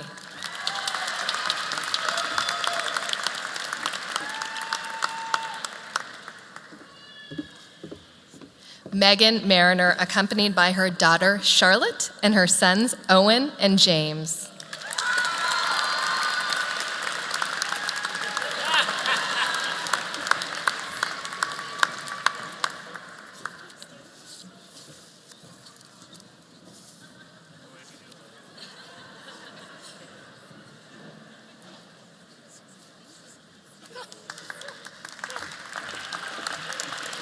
Kenneth Edward Martin, cum laude.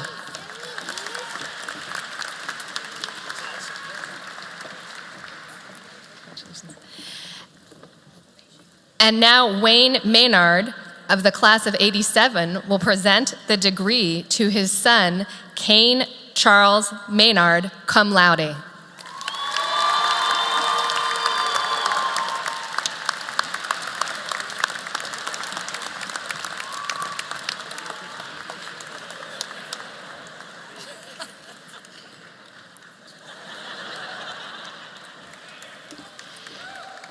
Now, James Colley, Temple class of 1994, will present the degree to his niece, Alyssa Morgan McDonald.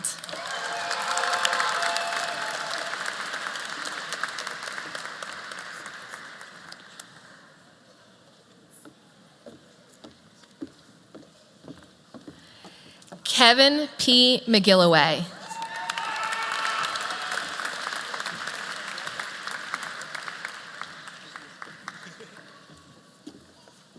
Shannon A. McGuire, magna cum laude.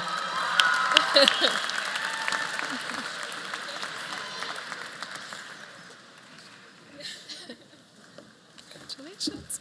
Corey Alexander McMonigal.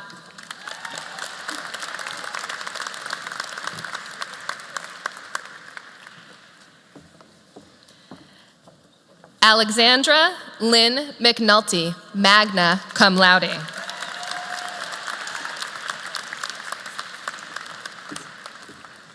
Priya Kaur Mehta.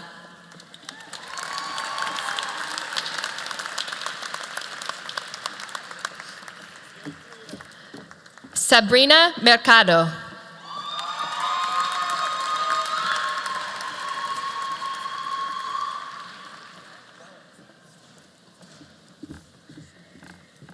Vanessa Marie Milan, magna cum laude.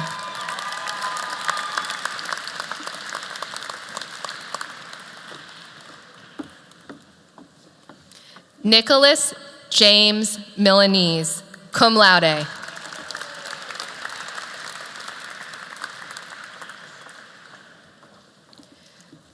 Christopher Minot.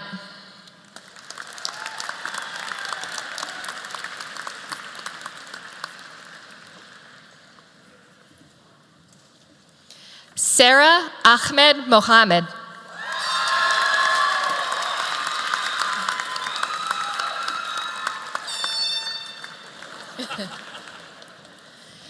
Danton Lee Moyer, cum laude.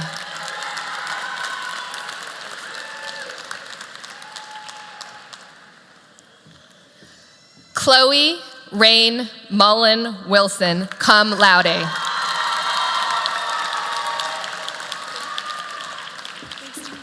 Congratulations. And now Fida Musatif of the class of 2006 will present the degree to his brother, Dia Musatif, cum laude.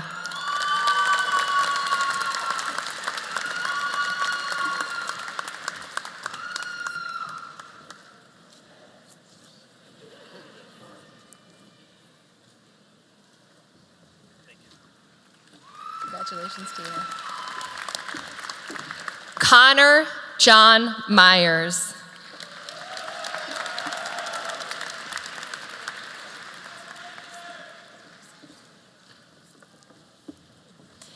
David A. Nagdaman, summa cum laude.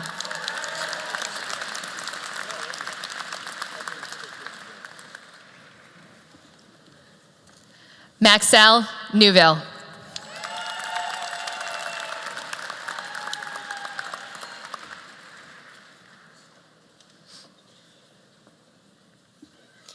Lin Hong Win.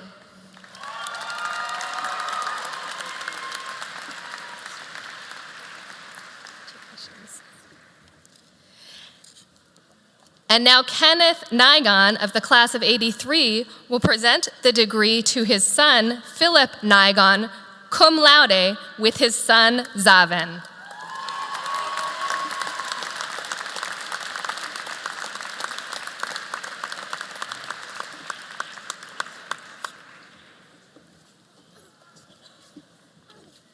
Felix Ikechukwu Nomulu.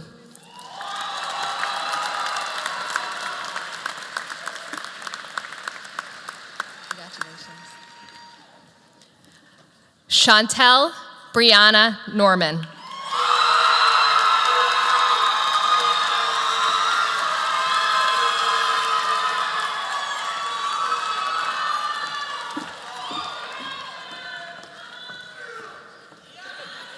Francis Gerard Notariani, cum laude.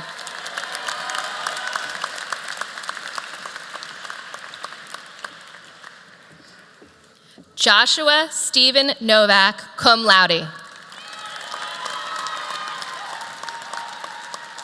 Congrats. Emily Nyren.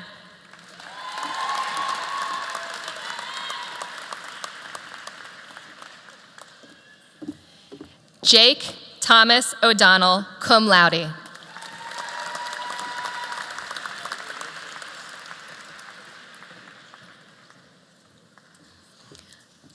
Aaliyah Monique Orban, magna cum laude, accompanied by her sons Nathan and Zachary.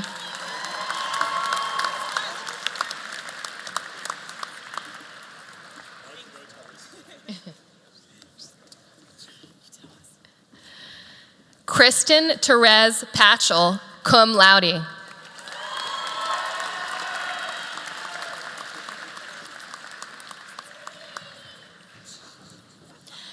Breanna Naresh Patel.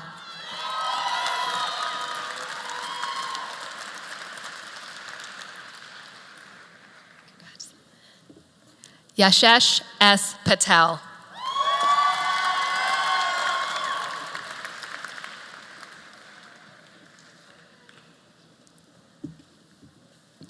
Sarah Lynn Patterson, cum laude.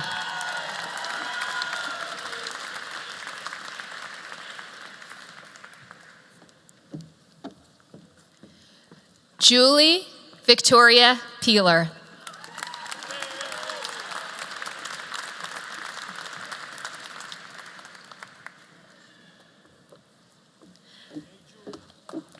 Priscilla Alexandra Pelly.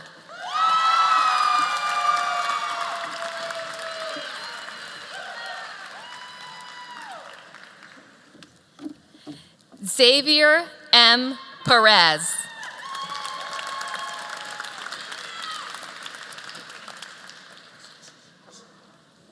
Congratulations.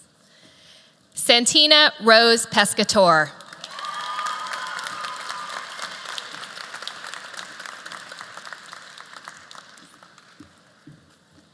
Carissa Hessels Phelps, cum laude.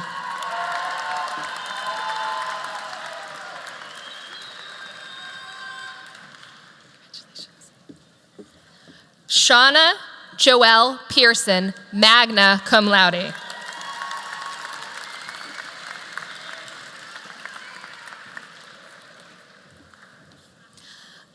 Amal Rafiq.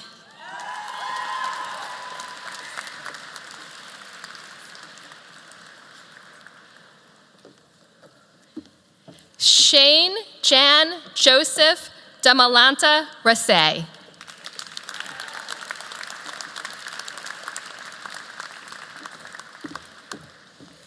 Cameron Redfern, cum laude.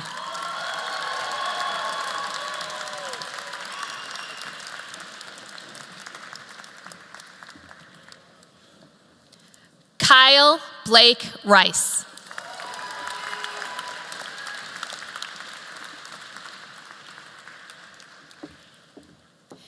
Kevin T. Ricker.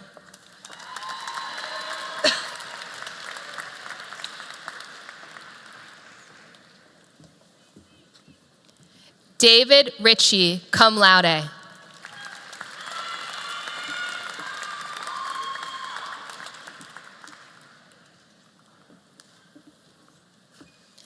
Noelia Rivera Calderon, magna cum laude.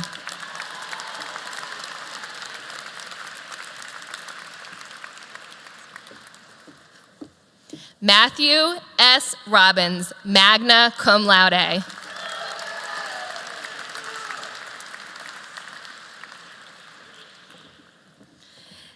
Devin M. Roberson, cum laude.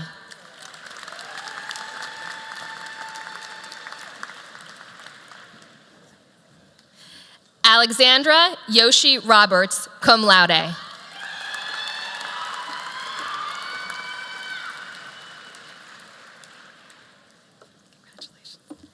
Jessica Lacey Ross.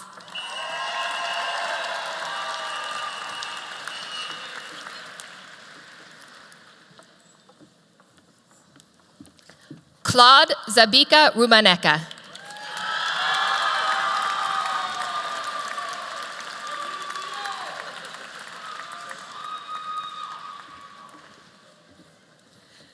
Michael Angel Ruiz.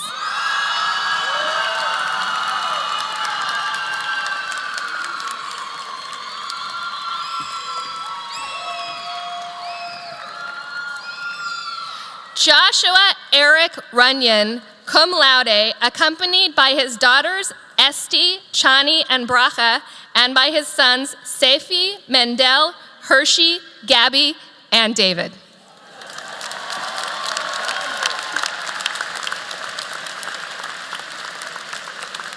you want my pen?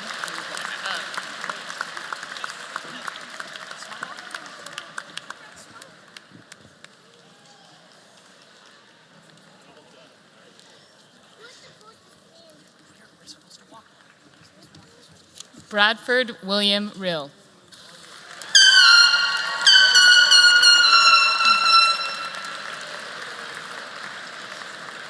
Anumpa Sahe.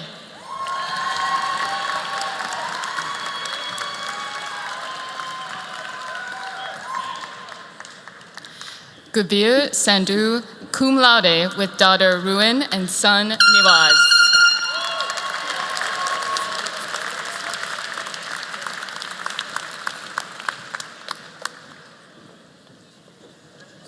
Jordan Schneider, cum laude.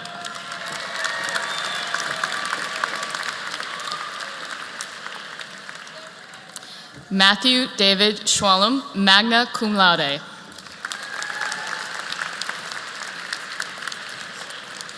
Israel Abraham Schwartz with daughter Ricky, sons Shai and Ruby.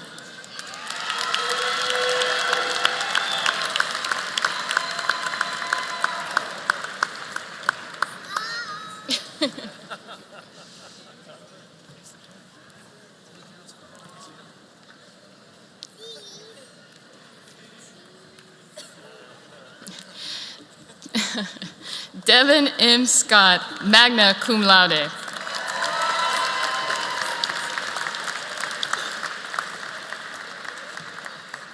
Joseph Allen Segobe.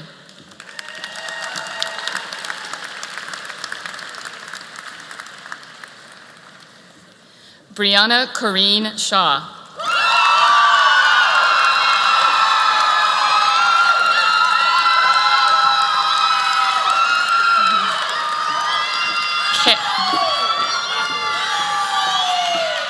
Carolyn Deborah Shea, summa cum laude.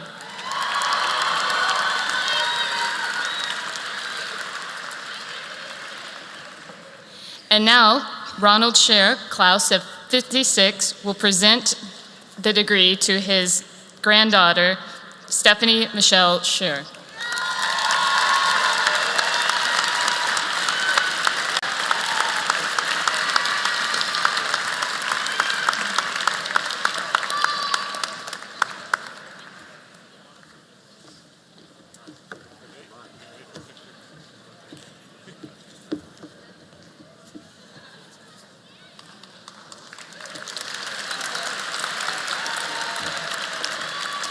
Justin Davis Schickman, cum laude.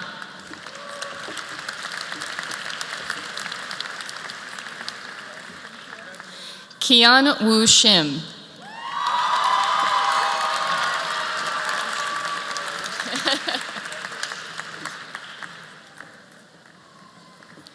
Palab Singh, summa cum laude, with daughters Maya and Imi.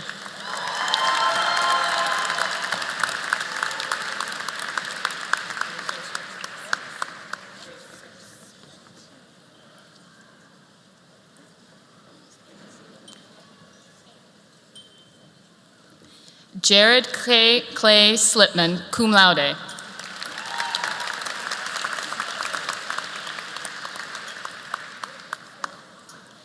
Allison N. Smealy, cum laude.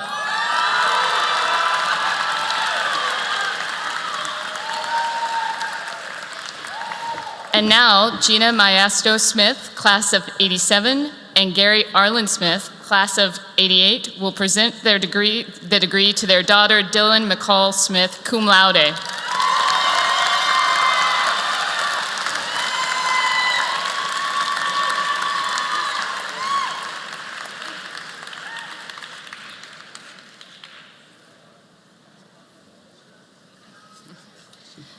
Holly Wolfenden Smith, cum laude.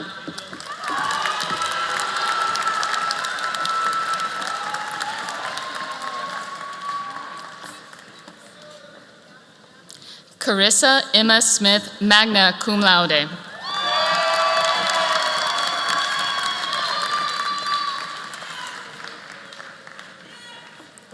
Alexander William Smoley, summa cum laude.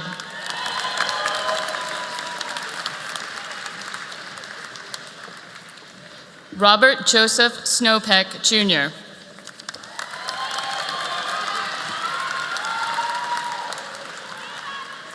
Joel Sobel, cum laude.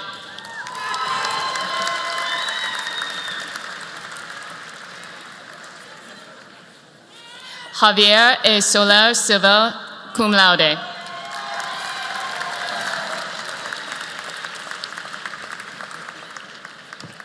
Michael Francis Spielberger, Jr.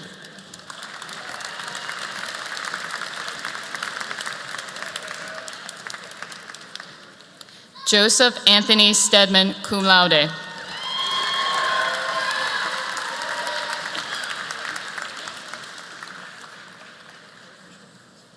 Michael Dean Stein.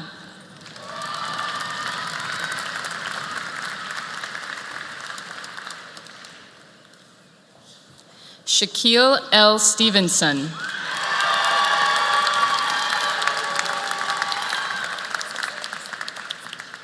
Kimberly A. Stratton.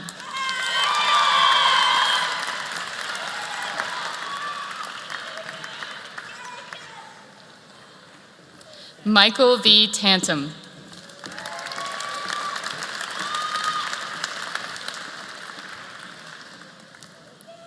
Christopher Scott Winchester Tarbell, cum laude.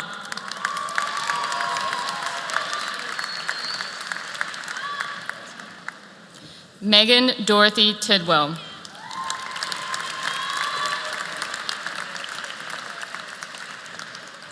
Carlos J. Tirado, cum laude.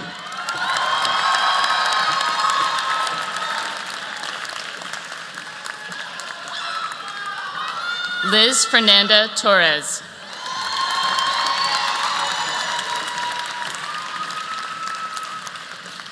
Catherine Elizabeth Twig, cum laude.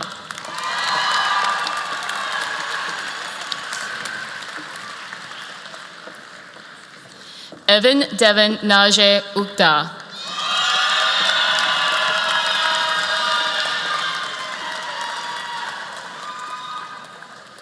Rafaela Uribe.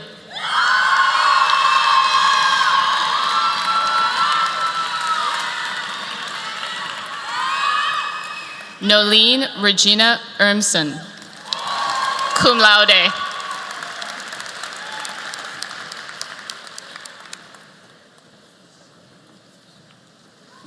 Peter A. Valle.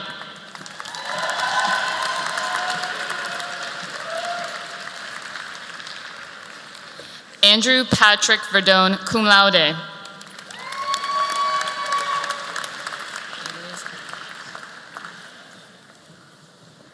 Yelizaveta Vez, cum laude.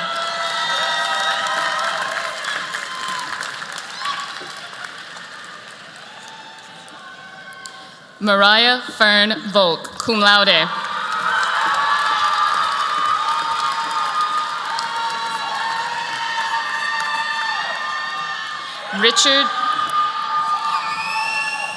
Richard D. Walk III.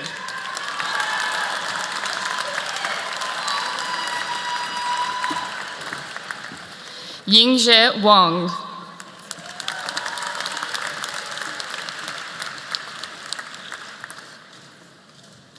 Elena Bree Wortman, cum laude.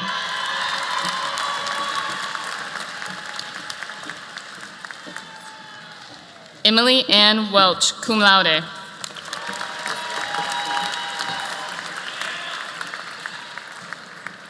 Hannah L. Welsh, summa cum laude.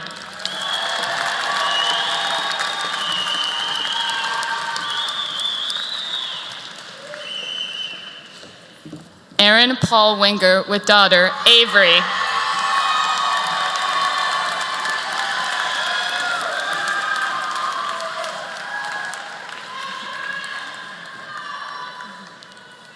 Johanna Y.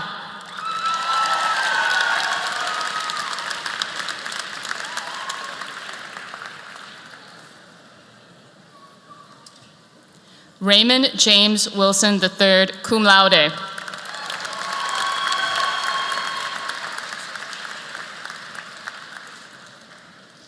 Joshua D. Yam.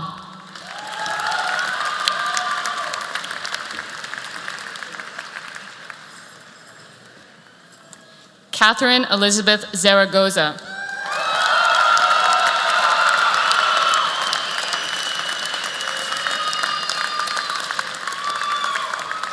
Congratulations, graduates.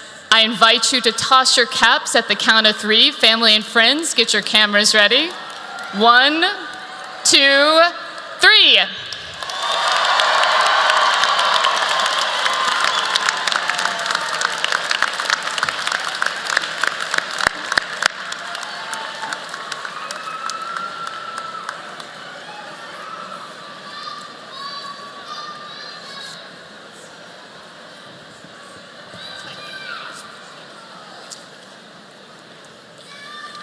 As I said at the beginning of our ceremony, it is a magical day.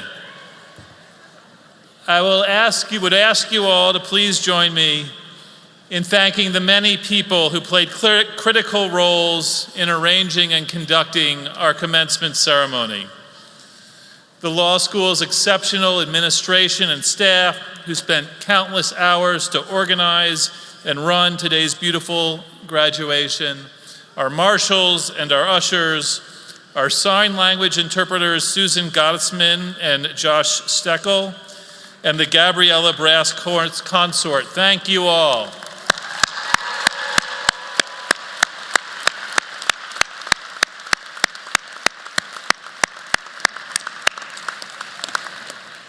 Would the Temple University Beasley School of Law, class of 2019, please rise? Let us give one more round of applause to these wonderful graduates.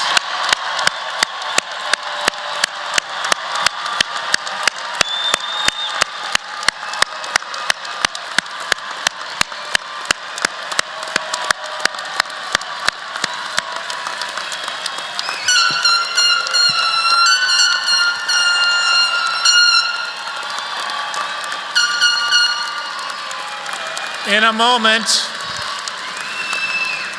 a moment, we will adjourn. And as we do so, I ask you to remain in your seats or standing until the stage party exits.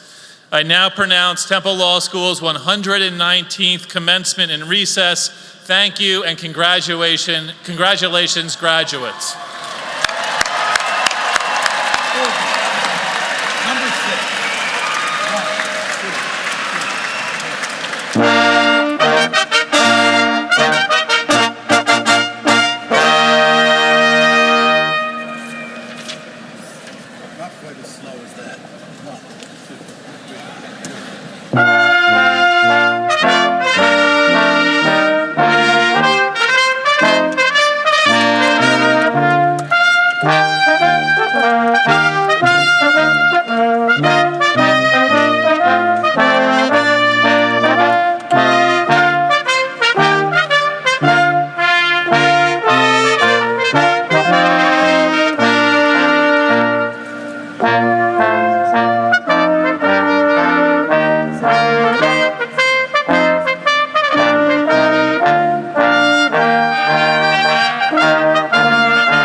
Drive careful.